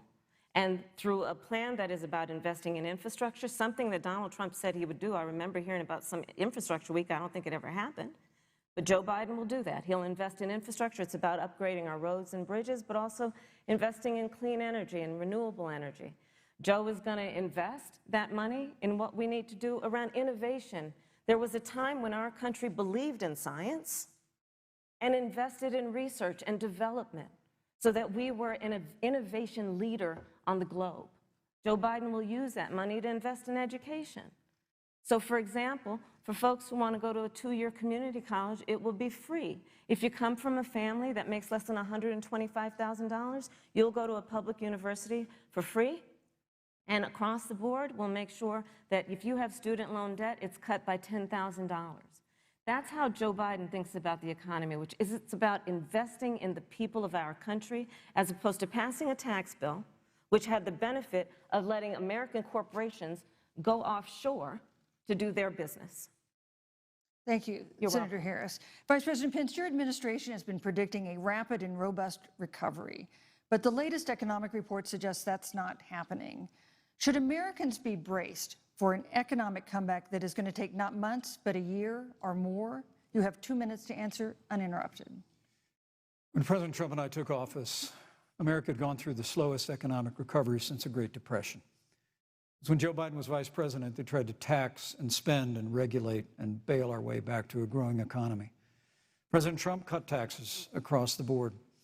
Despite what Senator Harris says, the average American family of 4 had $2,000 in savings in taxes. And with the rise in wages that occurred, most predominantly for blue-collar, hardworking Americans, the average household income for a family of 4 increased by $4,000 following President Trump's tax cuts. But America, you just heard Senator Harris tell you, on day one, Joe Biden's going to raise your taxes. It's really remarkable to think, Susan. I mean, right after a time where we're going through a pandemic that lost 22 million jobs at the height, we've already added back 11.6 million jobs because we had a president who cut taxes, rolled back regulation, unleashed American energy, fought for free and fair trade, and secured $4 trillion from the Congress of the United States to give direct payments to families, save 50 million jobs through the Paycheck Protection Program. We literally have spared no expense to help the American people and the American worker through this. Joe Biden and Kamala Harris want to raise taxes. They want to bury our economy under a $2 trillion Green New Deal, which you were one of the original co-sponsors of in the United States Senate. They want to abolish fossil fuels and ban fracking, which would cost hundreds of thousands of American jobs all across the heartland. And Joe Biden wants to go back to the economic surrender to China, that when we took office, half of our international trade deficit was with China alone. And Joe Biden wants to repeal all of the tariffs that President Trump put into effect to fight for American jobs and American workers. Joe Biden says democracy's on the ballot. Make no mistake about it, Susan. The American economy, the American comeback is on the ballot with 4 more years of growth and opportunity, 4 more years of President Donald Trump. 2021 is going to be the biggest economic year in the history of this country. Thank you, Vice President Pence. Senator Harris.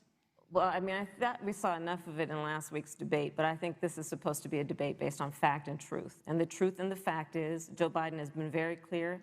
He will not raise taxes on anybody who makes less than $400,000 a year. He said he's going to repeal the Trump tax cuts. Mr. Vice President, I'm speaking. Well, wait. I'm speaking. It'd be important if you said the truth. Joe Biden said twice in the debate last week that he's going to repeal the Trump tax cuts. That was tax cuts that gave the average working family $2,000 in a tax break every single year. Senator, that is that's the math. absolutely not true. That Is he tax only bill- cutting? Is he only going to repeal part of the Trump tax cuts? If you don't mind letting me finish, we can then Please. have a conversation, okay? Please. Okay. Joe Biden will not raise taxes on anyone who makes less than $400,000 a year. He has been very clear about that. Joe Biden will not end fracking. He has been very clear about that. Joe Biden is the one who, during the Great Recession, was responsible for the Recovery Act that brought America back. And now the Trump-Pence administration wants to take credit when they rode the coattails of Joe Biden's success for the economy that they had at the beginning of their term. Of course, now the economy is a complete disaster. But Joe Biden, on the one hand, did that. On the other hand, you have Donald Trump, who has reigned over a recession that is being compared to the Great Depression. On the one hand, you have Joe Biden, who was responsible with President Barack Obama for the Affordable Care Act, which brought health care to over 20 million Americans and protected people with pre-existing conditions. And what it also did is it saved those families who otherwise were going bankrupt because of hospital bills they could not afford. On the other hand, you have Donald Trump, who's in court right now, trying to get rid of the Affordable Care Act, which means that you will lose protections if you have pre-existing conditions. And this is very important, Susan. Yes, and it's but important. we need to give Vice President. I'd just like to, he interrupted me, and I'd like to just finish, please. If you have a pre-existing condition, heart disease, diabetes, breast cancer, they're coming for you. If you love someone who has a pre-existing condition, they're coming for you. If you are under the age of 26 on your parents' coverage, they're coming for you. Senator Harris, thank you. You're welcome. Let me give you a chance to respond. Well, I hope we have a chance to talk about health care because Obamacare was a disaster. The American people remember it well. And President Trump and I have a plan to improve health care and to protect pre-existing conditions for every American. But look, Senator Harris, you're entitled to your own opinion, but you're not entitled to your own facts. You yourself said on multiple occasions when you were running for president that you would ban fracking. Joe Biden looked at a supporter in the eye and pointed and said, I guarantee that we will abolish fossil fuels. They have a $2 trillion version of the Green New Deal, Susan, that your newspaper, USA Today, said really wasn't that very different from the original Green New Deal. More taxes, more regulation, banning fracking, abolishing fossil fuel, crushing American energy, and economic surrender to China is a prescription for economic decline. President Trump and I will keep America growing. The V-shaped recovery that's underway right now will continue with 4 more years of President Donald Trump in the White House. Thank you very, very much, Vice President Pence. Once again, you've provided the perfect segue to a new topic, which is climate change. And Vice President Pence, I'd like to pose the first question to you. This year, we've seen record-setting hurricanes in the South. Another one, Hurricane Delta, is now threatening the Gulf. And we have seen record-setting wildfires in the West. Do you believe, as the scientific community has concluded, that man-made climate change has made wildfires bigger, hotter, and more deadly, and have made hurricanes wetter, slower, and more damaging? You have 2 minutes uninterrupted. Thank you, Susan. Well, first, I'm very proud of our record on the environment and on conservation. According to all of the best estimates, our air and land are cleaner than any time ever recorded. And our water is among the cleanest in the world. And just a little while ago, the President signed the Outdoors Act. It's the largest investment in our public lands and public parks in 100 years. So President Trump has made a commitment to conservation and to the environment. Now, with regard to climate change, the climate is changing. The issue is, what's the cause and what do we do about it? President Trump has made it clear that we're going to continue to listen to the science. Now, Joe Biden and Kamala Harris would put us back in the Paris Climate Accord. They'd impose the Green New Deal, which would crush American energy, would increase the energy costs of American families in their homes, and literally would crush American jobs. And President Trump and I believe that the progress that we have made in a cleaner environment has been happening precisely because we have a strong free market economy. You know, what's remarkable is the United States has reduced CO2 more than the countries that are still in the Paris Climate Accord, but we've done it through innovation, and we've done it through natural gas and fracking, which, Senator, the American people can go look at the record. I know Joe Biden says otherwise now, as you do, but the both of you repeatedly committed to abolishing fossil fuel and banning fracking. And so by creating the kind of American innovation, we're actually steering toward a stronger and better environment. With regard to wildfires, President Trump and I believe that forest management has to be front and center, and even Governor Gavin Newsom from your state has agreed we've got to work on forest management. And with regard to hurricanes, the National Oceanic Administration tells us that actually as difficult as they are, Thank you, Vice President. There are no more hurricanes today than there were 100 years ago. Thank you. But many of the climate alarmists use hurricanes and wildfires to try and sell their bill of goods of a Green New Deal. And President Trump and I are going to always put American jobs and American workers first. Senator Harris, as the Vice President mentioned, you co-sponsored the Green New Deal in Congress. But Vice President Biden said in last week's debate that he does not support the Green New Deal. But if you look at the Biden-Harris campaign website, it describes the Green New Deal as a crucial framework. What exactly would be the stance of a Biden-Harris administration toward the Green New Deal? You have 2 minutes uninterrupted. Sure. So first of all, I will repeat, and the American people know, that Joe Biden will not ban fracking. That is a fact. That is a fact. I will repeat that Joe Biden has been very clear that he thinks about growing jobs, which is why he will not increase taxes for anyone who makes less than $400,000 a year. Joe Biden's economic plan, Moody's, which is a reputable Wall Street firm, has said will create 7 million more jobs than Donald Trump's. And part of those jobs that will be created by Joe Biden are going to be about clean energy and renewable energy.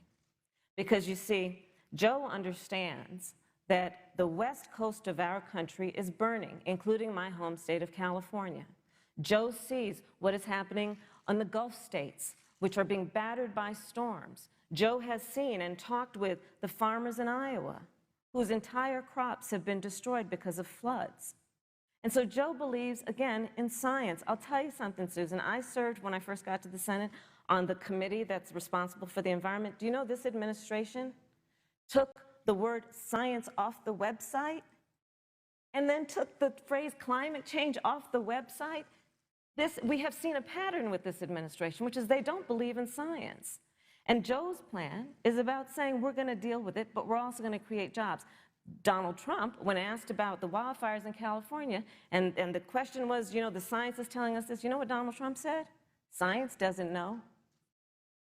So let's talk about who is prepared to lead our country over the course of the next 4 years on what is an existential threat to us as human beings. Joe is about saying we're going to invest that in renewable energy. It's going to be about the creation of millions of jobs.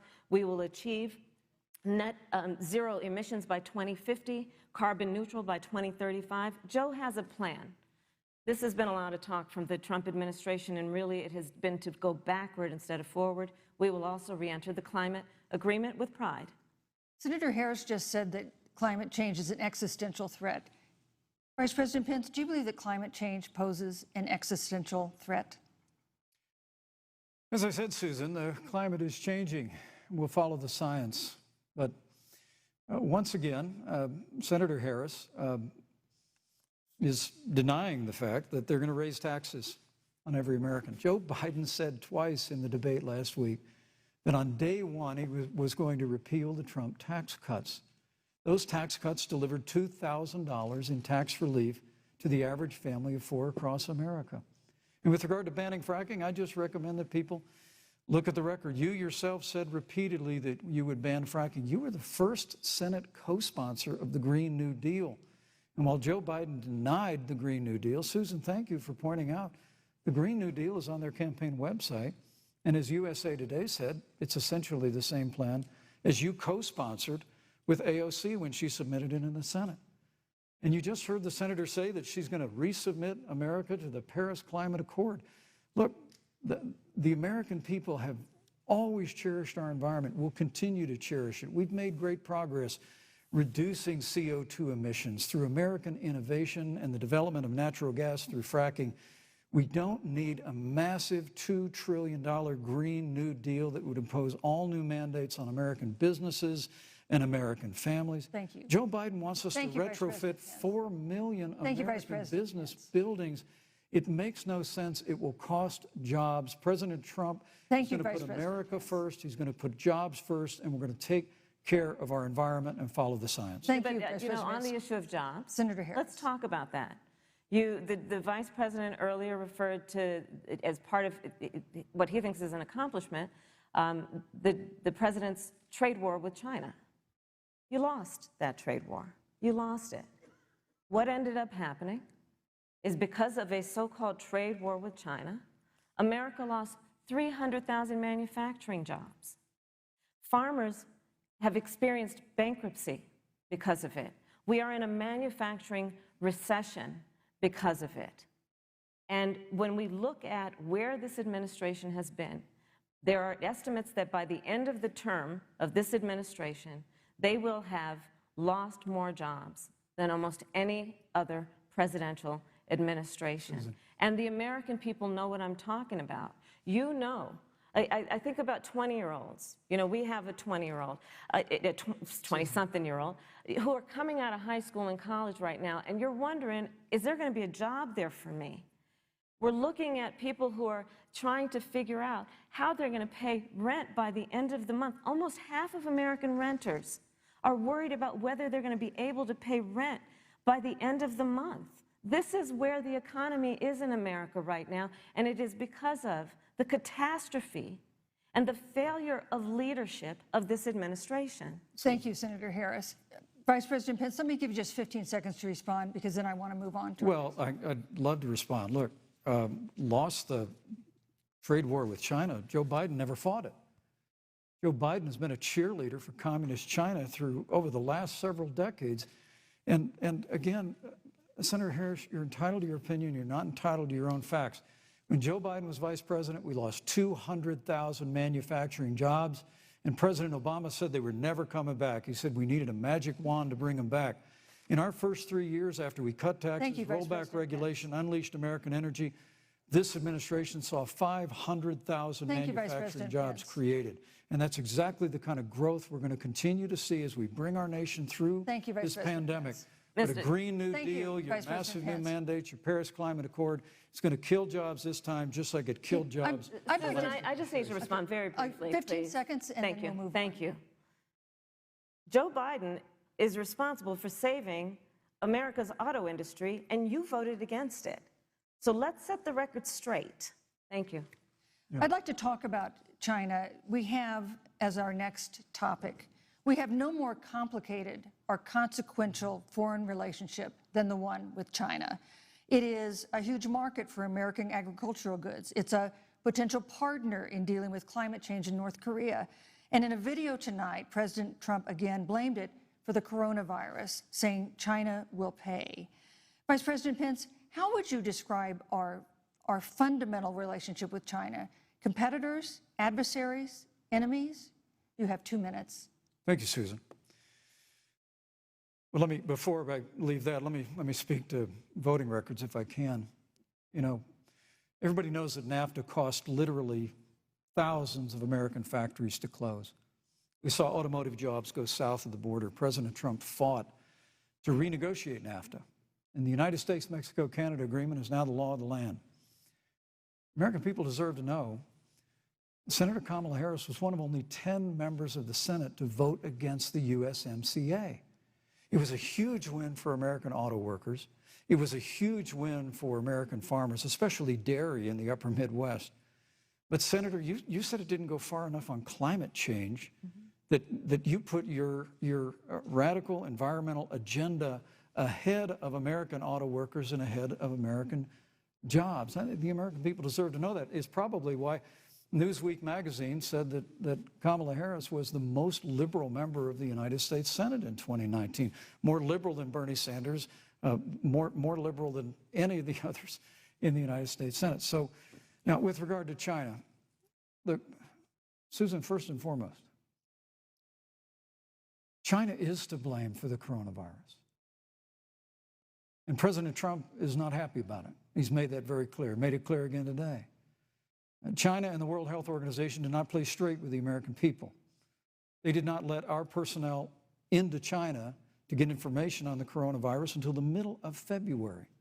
Fortunately, President Trump, in dealing with China from the outset of this administration, standing up to China that had been taking advantage of America for decades in the wake of Joe Biden's cheerleading for China, President Trump made that decision before the end of January to suspend all travel from China.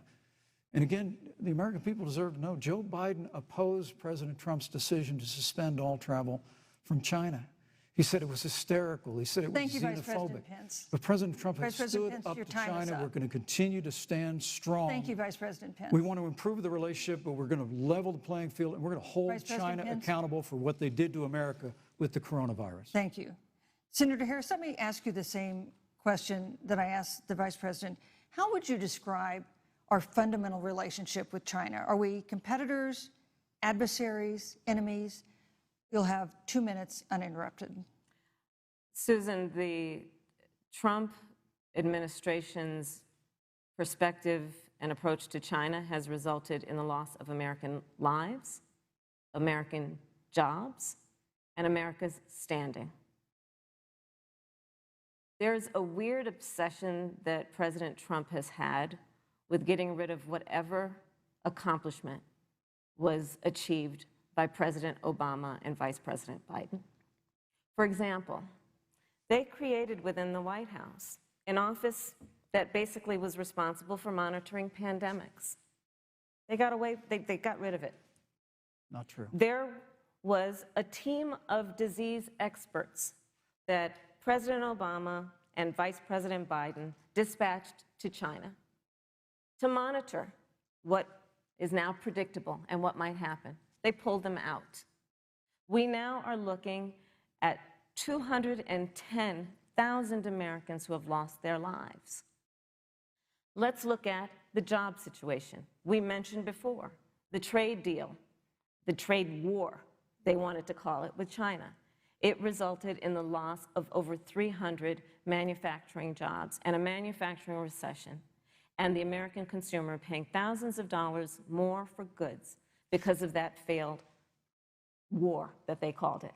Then let's talk about standing. Pew, a reputable research firm, has done an analysis that shows that leaders of all of our formerly allied countries have now decided that they hold in greater esteem and respect Xi Jinping, the head of the Chinese Communist Party, than they do Donald Trump, the President of the United States, the Commander-in-Chief of the United States. This is where we are today because of a failure of leadership by this administration.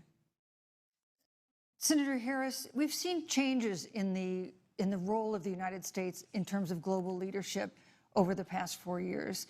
And of course, times do change. What's your definition? We've seen strains with China, of course, as the Vice President mentioned. We've seen strains with our traditional allies in NATO and elsewhere. What is your definition of the role of American leadership in 2020? So, you know, Joe is, I love talking with Joe about a lot of these issues. And, you know, Joe, I think he said it quite well. He says, you know, foreign policy, it might sound complicated, but really it's relationships. So just think about it as relationships. And so we know this in our personal and professional relationships. You got to keep your word to your friends. You got to be loyal to your friends. People who've stood with you, got to stand with them. You got to know who your adversaries are and keep them in check. But what we have seen with Donald Trump is that he has betrayed our friends and embraced dictators around the world. Let's take, for example, Russia. So, Russia, I serve on the Intelligence Committee of the United States Senate. America's intelligence community told us Russia interfered in the election of the President of the United States in 2016 and is playing in 2020. Christopher Wray, the director of the FBI, said the same. But Donald Trump, the Commander-in-Chief of the United States of America, prefers to take the word of Vladimir Putin over the word of the American intelligence community. You look at our friends at NATO. He has walked away from agreements. You can look at the Iran nuclear deal, which now has put us in a position where we are less safe because they are building up what might end up being a significant nuclear arsenal. We were in that deal, guys. We were in the Iran nuclear deal with friends, with allies around the country. And because of Donald Trump's unilateral approach to foreign policy, coupled with his isolationism, he pulled us out and has made America less safe. So, Susan, it's about relationships. And the thing that has always been part of the strength of our nation, in addition to our great military, has been that we keep our word. But Donald Trump doesn't understand that because he doesn't understand what it means to be honest. Thank you, Senator Harris. Vice President Pence, let me give you a chance to respond. Well, thank you. Well, President Trump kept his word when we moved the American embassy to Jerusalem, the capital of the state of Israel. When Joe Biden was vice president, they promised to do that, and they never did. We stood strong with our allies, but we've been demanding. NATO is now contributing more to our common defense than ever before, thanks to President Trump's leadership. We've strengthened our alliances across the Asia-Pacific, and we've stood strong against those who would do us harm. You know, when President Trump came into office, ISIS had captured an area of the Middle East the size of Pennsylvania. But President Trump unleashed the American military, and our armed forces destroyed the ISIS caliphate and took down their leader, al-Baghdadi, without one American casualty.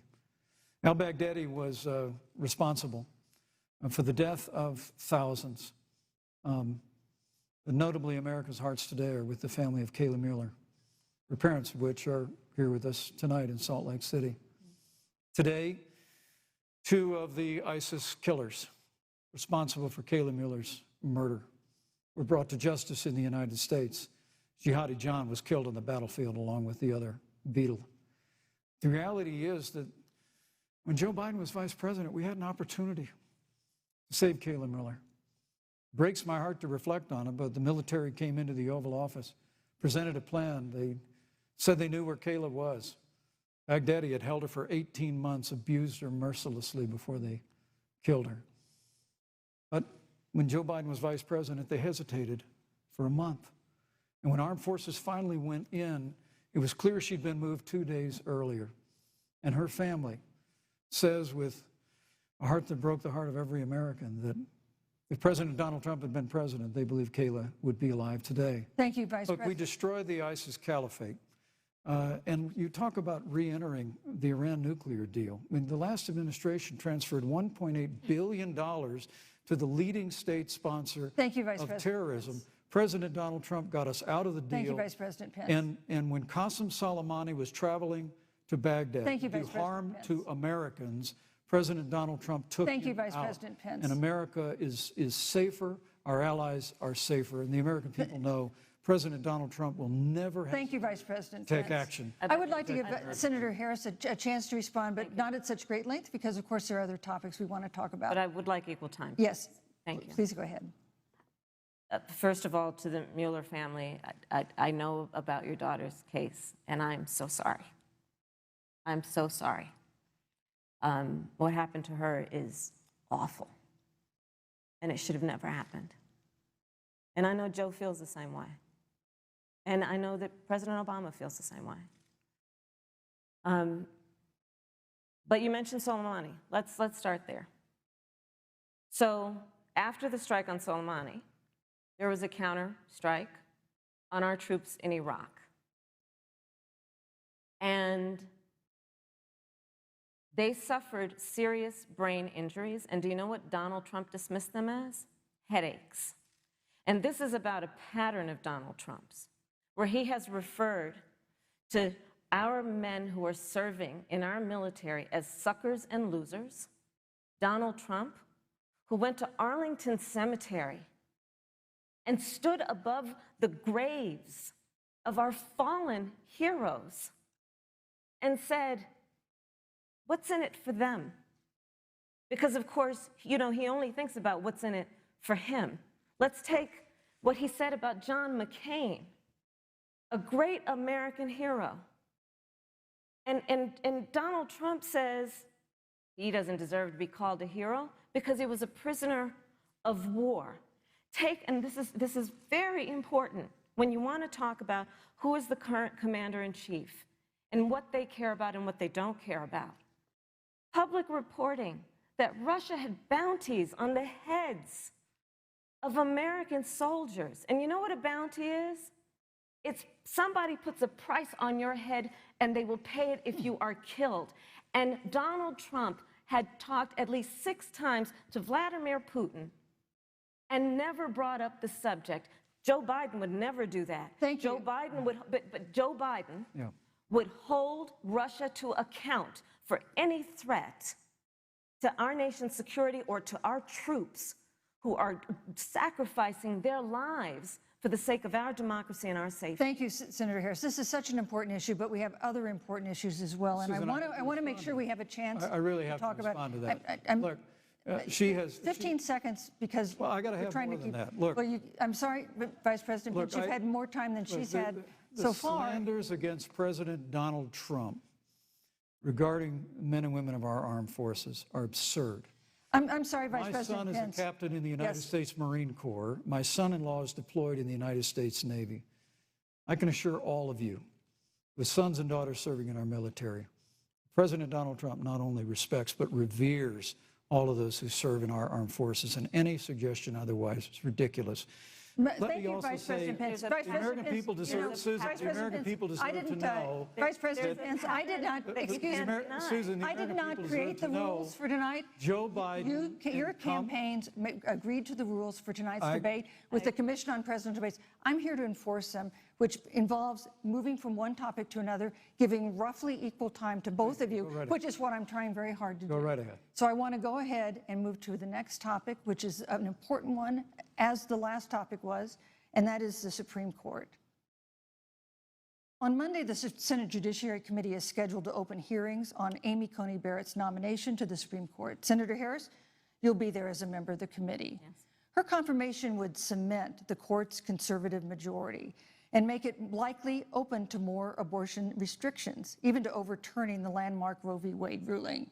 Access to abortion would then be up to the states. Vice President Pence, you're the former governor of Indiana.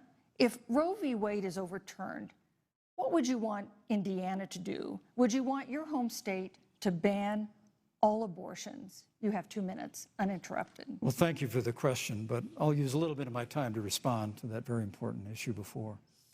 The American people deserve to know Qasem Soleimani, the Iranian general, was responsible for the death of hundreds of American service members. When the opportunity came, we saw him headed to Baghdad to kill more Americans. President Trump didn't hesitate, and Qasem Soleimani is gone. But you deserve to know that Joe Biden and Kamala Harris actually criticized the decision to take out Qasem Soleimani. It's really inexplicable, but with regard to Joe Biden, it's explainable, because history records that Joe Biden actually opposed the raid against Osama bin Laden. It's absolutely essential that we have a commander-in-chief who will not hesitate to act to protect American lives and to protect American service members, and that's what you have in President Donald Trump. Now, with regard to the Supreme Court of the United States, let me say President Trump and I could not be more enthusiastic about the opportunity to see Judge Amy Coney Barrett become Justice Amy Coney Barrett. She's a brilliant woman, and she will bring a lifetime of experience and a sizable American family to the Supreme Court of the United States. And our hope is, in the hearing next week, unlike Justice Kavanaugh received with treatment from you and others, we hope she gets a fair hearing. And we particularly hope that we don't see the kind of attacks on her Christian faith that we saw before. I mean, the Democrat chairman of the Judiciary Committee before, when Judge Barrett was being confirmed for the Court of Appeals, expressed concern that the dogma of her faith lived loudly in her. Dick Durbin of Illinois said that it was a concern. Senator, I know one of our judicial nominees you actually attacked because they were a member of the Catholic Knights of Columbus, just because the Knights of Columbus holds pro-life views and Thank you. pro-marriage views. Thank you, Vice President So Pence. Your my time hope is is up. that when the hearing takes place, Thank you, Vice President Pence. that Judge Amy Coney Barrett will be respected, Thank you, treated Vice President respectfully, Pence. voted and confirmed Thank to the you. Supreme Court of the United States. Senator Harris, you're the senator from and former Attorney General of California. So let me ask you a parallel question to the one I posed to the Vice President. If Roe v. Wade is overturned, what would you want California to do? Would you want your home state to enact no restrictions on access to abortion? And you have 2 minutes uninterrupted. Thank you, Susan. First of all, Joe Biden and I are both people of faith, and it's insulting to suggest that we would knock anyone for their faith. And in fact, Joe, if elected, will be only the second practicing Catholic as President of the United States. On the issue of this nomination, Joe and I are very clear, as are the majority of the American people. We are 27 days before the decision about who will be the next president of the United States. And, you know, before, when this conversation has come up, you know, it's been about election year or election time. We're literally in an election. Over 4 million people have voted. People are in the process of voting right now. And so Joe has been very clear, as the American people are. Let the American people fill that seat in the White House, and then we'll fill that seat on the United States Supreme Court. And to your point, Susan, the issues before us couldn't be more serious. There's the issue of choice, and I will always fight for a woman's right to make a decision about her own body. It should be her decision and not that of Donald Trump and the Vice President, Michael Pence. But let's also look at what else is before the court. It's the Affordable Care Act. Like, literally in the midst of a public health pandemic, when over 210,000 people have died and 7 million people probably have what will be in the future considered a pre-existing condition because you contracted the virus. Donald Trump is in court right now trying to get rid of the Affordable Care Act. And I said it before, and it bears repeating.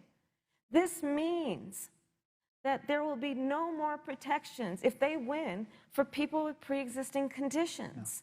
Yeah. This means that over 20 million people will lose your coverage. It means that if you're under the age of 26, you can't stay on your parents' coverage anymore. And here's the thing. The contrast couldn't be more clear. They're trying to get rid of the Affordable Care Act. Joe Biden is saying, let's expand coverage. Let's give you a choice of a public option or private coverage. Let's bring down premiums. Thank you, Senator Let's Harris. lower Medicare eligibility to 60. Thank you, Senator. That's true Harris. leadership. You know, you mentioned earlier, Vice President Pence, that the president was committed to maintaining protections for people with pre-existing conditions. But you do have this court case that you are supporting, your administration supporting, that would strike down the Affordable Care Act. The president says, President Trump says that he's going to protect people with pre-existing conditions, but he has not explained how he would do that. And that was one of the toughest nuts to crack when they were passing the Affordable Care Act. So tell us specifically, how would your administration protect Americans with pre-existing conditions to have access to affordable insurance if the Affordable Care Act is struck down? Well, thank you, Susan. But let me just say, addressing your very first question, I couldn't be more proud to serve as vice president to a president who stands without apology for the sanctity of human life. I'm pro-life. I don't apologize for it. And this is another one of those cases where there's such a dramatic contrast.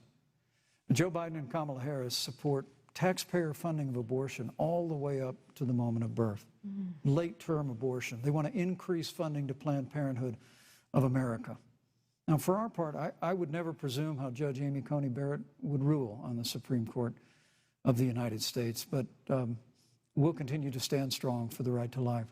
When you speak about the Supreme Court, though, I think the American people really deserve an answer, Senator Harris. Are you and Joe Biden going to pack the court if Judge Amy Coney Barrett is confirmed? I mean, there have been 29 vacancies on the Supreme Court during presidential election years, from George Washington to Barack Obama. Presidents have nominated in all 29 cases. But your party is actually openly advocating adding seats to the Supreme Court, which has had 9 seats for 150 years, if you don't get your way. This is a classic case of if you can't win by the rules, you're going to change the rules. Now, you've refused to answer the question. Joe Biden has refused to answer the question. So I think the American people would really like to know, if Judge Amy Coney Barrett is confirmed at the Supreme Court of the United States, are you and Joe Biden, if somehow you win this election, going to pack the Supreme Court to get your way? I'm so glad we went through a little history lesson. Let's do that a little more. In 1864... Well, I'd like you to answer the question. No, Mr. Vice President, I'm speaking. I'm speaking. Okay. In 1864, one of the, I think, political heroes, certainly of the president, I assume of you also, Mr. Vice President, is Abraham Lincoln. Mm-hmm. Abraham Lincoln was up for re-election, and it was 27 days before the election, and a seat became open on the United States Supreme Court. Abraham Lincoln's party was in charge not only of the White House, but the Senate. But Honest Abe said it's not the right thing to do. The American people deserve to make the decision about who will be the next president of the United States, and then that person can select who will serve for a lifetime on the highest court of our land. And so Joe and I are very clear. The American people are voting right now, and it should be their decision about who will serve on this most important body for a lifetime. Thank you, And Senator Harris. People, Susan, are voting right now. They'd like to know if you and Joe Biden are going to pack the Supreme Court if you don't get your way in this nomination. Let's talk about packing. You once again gave a non-answer. Joe Biden gave a non-answer. Trying to answer you the now. The American people deserve a straight answer. And if you haven't figured it out yet, the straight answer is they are going to pack the Supreme Court if they somehow win this election. Men and women, I got to tell you, people across this country, if you cherish our Supreme Court, if you cherish the separation of powers, you need to reject the Biden-Harris ticket. Come November the 3rd, re-elect President Donald Trump, and we'll stand by that separation of powers in a 9-seat Supreme Court. Yeah, let's talk about packing the court then. Let's talk about the fact. Yeah, I'm about to. So the Trump-Pence administration has been, because I sit on the Senate Judiciary Committee, Susan, as you mentioned, and I've witnessed the appointments for lifetime appointments to the federal courts, district courts, courts of appeal. People who are purely ideological, people who have been reviewed by legal professional organizations and found to have been not competent, are substandard. And do you know that of the 50 people who President Trump appointed to the Court of Appeals for lifetime appointments, not one is black? This is what they've been doing. You want to talk about packing a court? Let's have that discussion. All right, thank you, Senator. Let's go on and talk about the issue of racial justice. I just want the record to reflect she never answered the question. So maybe the next debate, Joe Biden will answer the question, but I think the American people know the answer. Thank you, Vice President. In March, Breonna Taylor, a 26-year-old emergency room technician in Louisville, was shot and killed after police officers executing a search warrant in a narcotics investigation broke into her apartment. The police said they identified themselves. Taylor's boyfriend said he didn't hear them do that. He used a gun registered to him to fire a shot, which wounded an officer. The officers then fired more than 20 rounds into the apartment. They say they were acting in self-defense. None of them have been indicted in connection with her death. Senator Harris, in the case of Breonna Taylor, was justice done? You have 2 minutes. I don't believe so, and I've talked with Breonna's mother, Tamika Palmer, and her family deserves justice. She was a beautiful young woman. She had as her life goal to become a nurse, and she wanted to become an EMT to first learn what's going on out on the street so she could then become a nurse and save lives. And her life was taken unjustifiably and tragically and violently. And it brings me to, you know, the 8 minutes and 46 seconds that America witnessed, during which an American man was tortured and killed under the knee of an armed, uniformed police officer. And people around our country of every race, of every age, of every gender, perfect strangers to each other, marched shoulder to shoulder, arm in arm, fighting for us to finally achieve that ideal of equal justice under law. And I was a part of those peaceful protests. And I believe strongly that, first of all, we are never going to condone violence, but we always must fight for the values that we hold dear, including the fight to achieve our ideals. And that's why Joe Biden and I have said on this subject, look, and I'm a former career prosecutor. I know what I'm talking about. Bad cops are bad for good cops. We need reform of our policing in America and our criminal justice system, which is why Joe and I will immediately ban chokeholds and carotid holds. George Floyd would be alive today if we did that. We will require a national registry for police officers who break the law. We will, on the issue of criminal justice reform, get rid of private prisons and cash bail, and we will decriminalize marijuana, and we will expunge the records of those who have been convicted of marijuana. This is a time for leadership on a tragic, tragic issue of unarmed Black people in America who have been killed. Senator Harris. Vice President Pence, let me pose the same question to you. In the case of Breonna Taylor, was justice done? You have 2 minutes, uninterrupted. Well, our heart breaks for the loss of any innocent American life. And the family of Breonna Taylor has our sympathies. But I trust our justice system, a grand jury that refused the evidence. And it really is remarkable that as a former prosecutor, you would assume that an impaneled grand jury looking at all the evidence got it wrong. But you're entitled to your opinion, Senator. I think, look, and with regard to George Floyd, there's no excuse for what happened to George Floyd. And justice will be served. But there's also no excuse for the rioting and looting that followed. I mean, it really is astonishing. Flora Westbrook is with us here tonight in Salt Lake City. Just a few weeks ago, I stood at what used to be her salon. It was burned to the ground by rioters and looters. And Flora is still trying to put her life back together. And I must tell you, this presumption that you hear consistently from Joe Biden and Kamala Harris, that America is systemically racist, and that, as Joe Biden said, that he believes that law enforcement has an implicit bias against minorities, is a great insult to the men and women who serve in law enforcement. And I want everyone to know, who puts on the uniform of law enforcement every day, and President Trump and I stand with you. And it is remarkable that when Senator Tim Scott tried to pass a police reform bill, brought together a group of Republicans and Democrats, Senator Harris, you got up and walked out of the room. And then you filibustered Senator Tim Scott's bill on the Senate floor that would have provided new accountability, new resources. Look, we don't have to choose between supporting law enforcement, improving public safety, and supporting our African American neighbors and all of our minorities. Under President Trump's leadership, we'll always stand with law enforcement, and we'll do what we've done from day one, and that is improve the lives of African Americans. Record unemployment, record investments in education, and we'll fight for school choice for all of our members. Thank you, Vice President. I'd like to respond. Senator Harris. I will not sit here and be lectured by the Vice President on what it means to enforce the laws of our country. I am the only one on this stage who was personally prosecuted, everything from child sexual assault to homicide. I'm the only one on this stage who has prosecuted the big banks for taking advantage of America's homeowners. I'm the only one on this stage who prosecuted for-profit colleges for taking advantage of our veterans.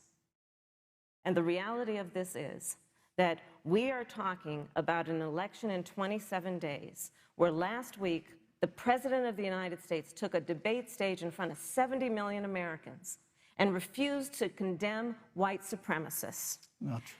And not true. It wasn't like he didn't have a chance. He didn't do it, and then he doubled down. And then he said, when pressed, stand back, stand by. And this is a part of a pattern of Donald Trump's. He called Mexicans rapists and criminals. He instituted as his first act a Muslim ban. He, on the issue of Charlottesville, where people were peacefully protesting the need for racial justice, where a young woman was killed. And on the other side, there were neo-Nazis carrying tiki torches, shouting racial epithets, anti-Semitic slurs. And Donald Trump, when asked about it, said there were fine people on both sides. This is who we have as the President of the United States. And America, you deserve better. Joe Biden will be a president who brings our country together. Senator Harris. And recognizes the beauty in our diversity and the fact that we all have so much more in common than what separates us. Vice President Pence, let me give you a minute to respond. Thank you, Susan. I appreciate that very much. You know, I think this is one of the things that makes people dislike the media so much in this country, Susan, is that you selectively edit, just like Senator Harris did, comments that President Trump and I and others on our side of the aisle make. I mean, Senator Harris conveniently omitted, after the president made comments about people on either side of the debate over monuments, he condemned the KKK, neo-Nazis, and white supremacists, and has done so repeatedly. You're concerned that he doesn't condemn neo-Nazis. President Trump has Jewish grandchildren. His daughter and son-in-law are Jewish.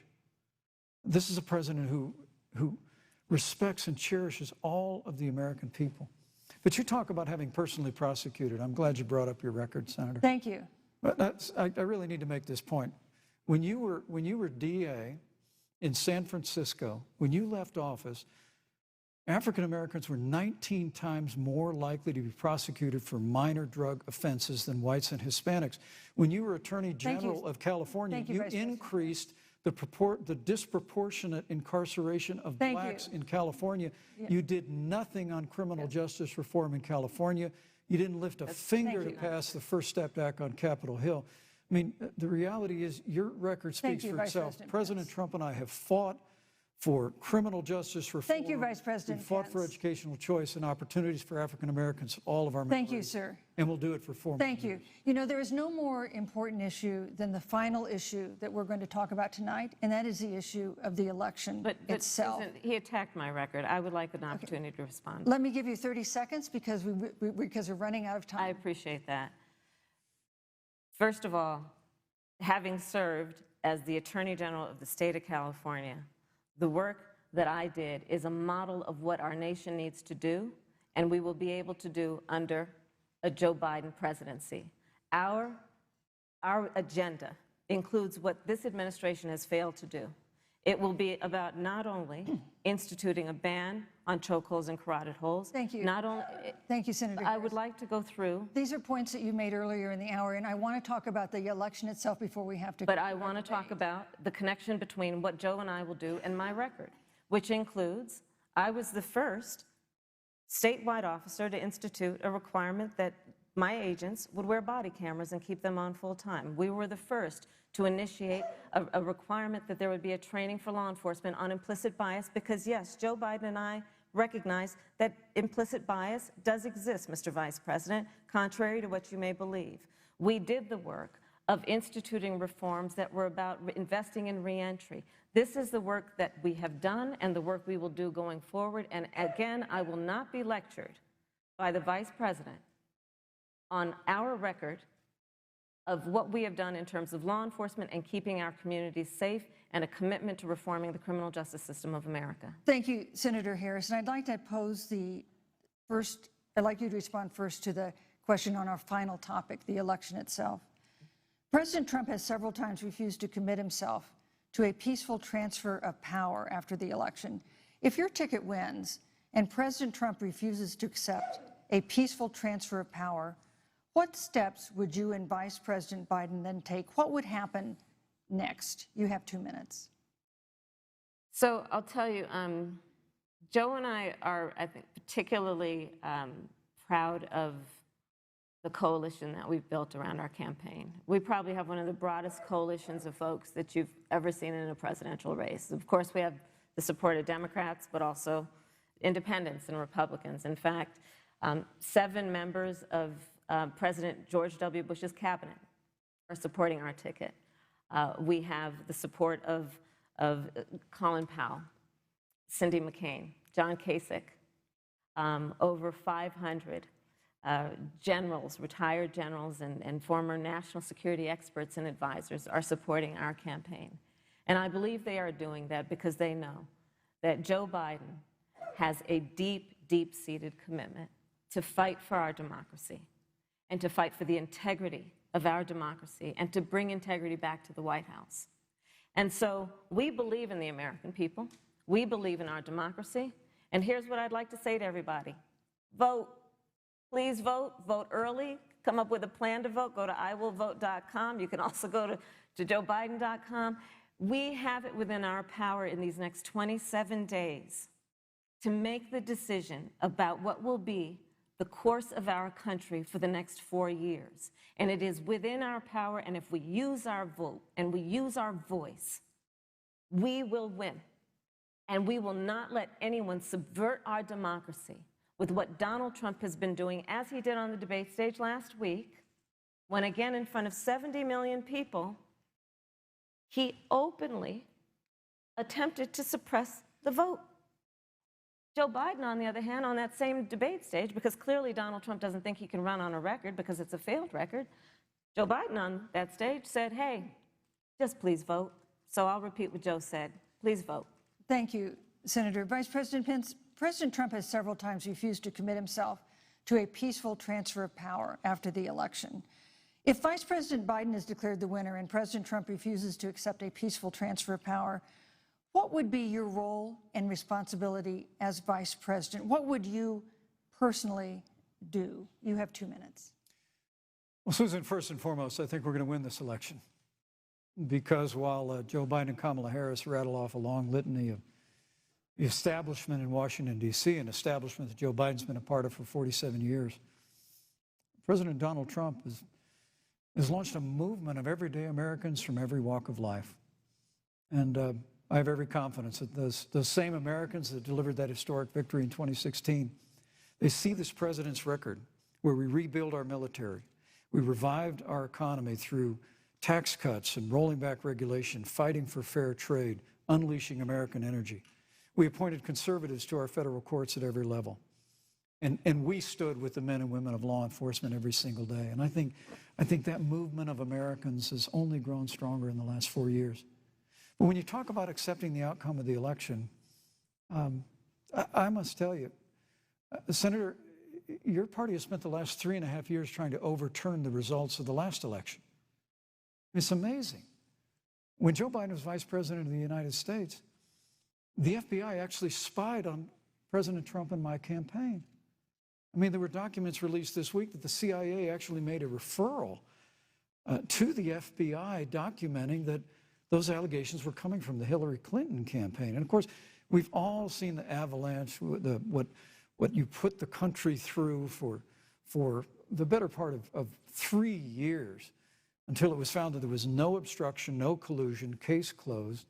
And then Senator Harris, you and your colleagues in the Congress tried to impeach the President of the United States over a phone call. And now Hillary Clinton has actually said to Joe Biden that in her words, under no circumstances should he concede the election. So let me just say, I think we're going to win this election. President Trump and I are fighting every day in courthouses to prevent Joe Biden and Kamala Harris from changing the rules and creating this universal mail-in voting that will create a massive opportunity for voter fraud. And we have a free and fair election. We know we're going to have confidence in it. And I believe in all my heart that President Donald Trump's going to be reelected for 4 more years. You know, I've written all the questions that I've asked tonight, but for the final question of the debate, I'd like to read a question that someone else wrote.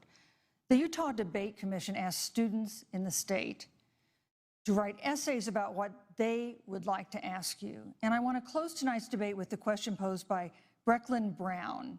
She's an 8th grader at Springville Junior High in Springville, Utah. And here's what she wrote, quote, "When I watch the news, all I see is arguing between Democrats and Republicans. When I watch the news, all I see is citizen fighting against citizen.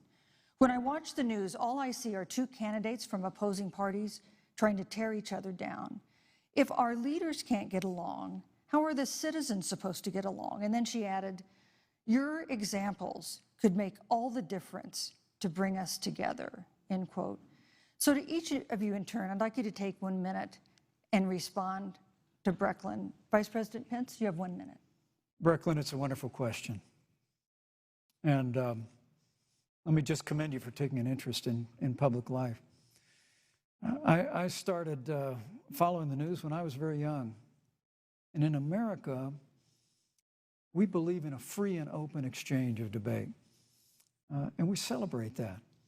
And it's how we've created literally the freest and most prosperous nation in the history of the world.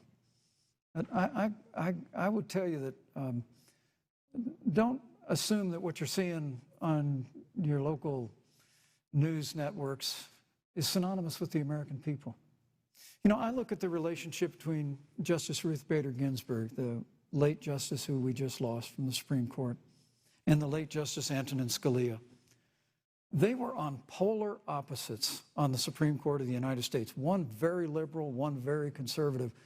But what's been learned since her passing was the two of them and their families were the very closest of friends. I mean, here in America, we can disagree. We can debate vigorously, as Senator Harris and I have on this stage tonight. But when the debate is over, we come together as Americans. And that's what people do in big cities and small towns all across this country. So I just want to encourage you, Brecklin. I want to tell you that we're going to work every day to have government as good as our people. And the American people each and every day love a good debate. We love a good argument. But we always come together and are always there for one another. Thank you, in Vice times of President. need. And we've especially learned that Thank you, through Mr. the Vice President. difficulties of this year. Senator Harris, what would you say to Brecklin? First of all, I love hearing from our young leaders. And when I hear her words, when I hear your words, Brecklin, I know our future is bright because it is that perspective on who we are and who we should be that is a sign of leadership and is something we should all aspire to be. And that, you know, that brings me to Joe. Joe Biden, one of the reasons that Joe decided to run for president is after Charlottesville, which we talked about earlier. It so troubled him and upset him like it did all of us, that there was that kind of hate and division. What propelled Joe to run for president was to see that over the course of the last 4 years, what Brecklin described has been happening. Joe has a long-standing reputation of working across the aisle and working in a bipartisan way. And that's what he's going to do as president. Joe Biden has a history of lifting people up and fighting for their dignity. I mean, you have to know Joe's story to know that Joe has known pain, he has known suffering, and he has known love. And so, Brecklin, when you think about the future, I do believe the future is bright. And it will be because of your leadership, and it will be because we fight for each person's voice through their vote, and we get engaged in this election because you have the ability through your work and through eventually your vote Thank you, to Senator determine Harris. the future of our country and what its leadership looks like. Thank you, Senator Harris. Thank you, Vice President Pence. Thank you so much for being with us tonight. We want to thank also the University of Utah for its hospitality, and most of all, our thanks to all the Americans who watched this debate tonight. Again, our best wishes for a quick recovery to President Trump, the First Lady, and everyone who is battling COVID-19. The second presidential debate is next week on October 15th, a town hall style debate in Miami. We hope you'll join us then. Good evening.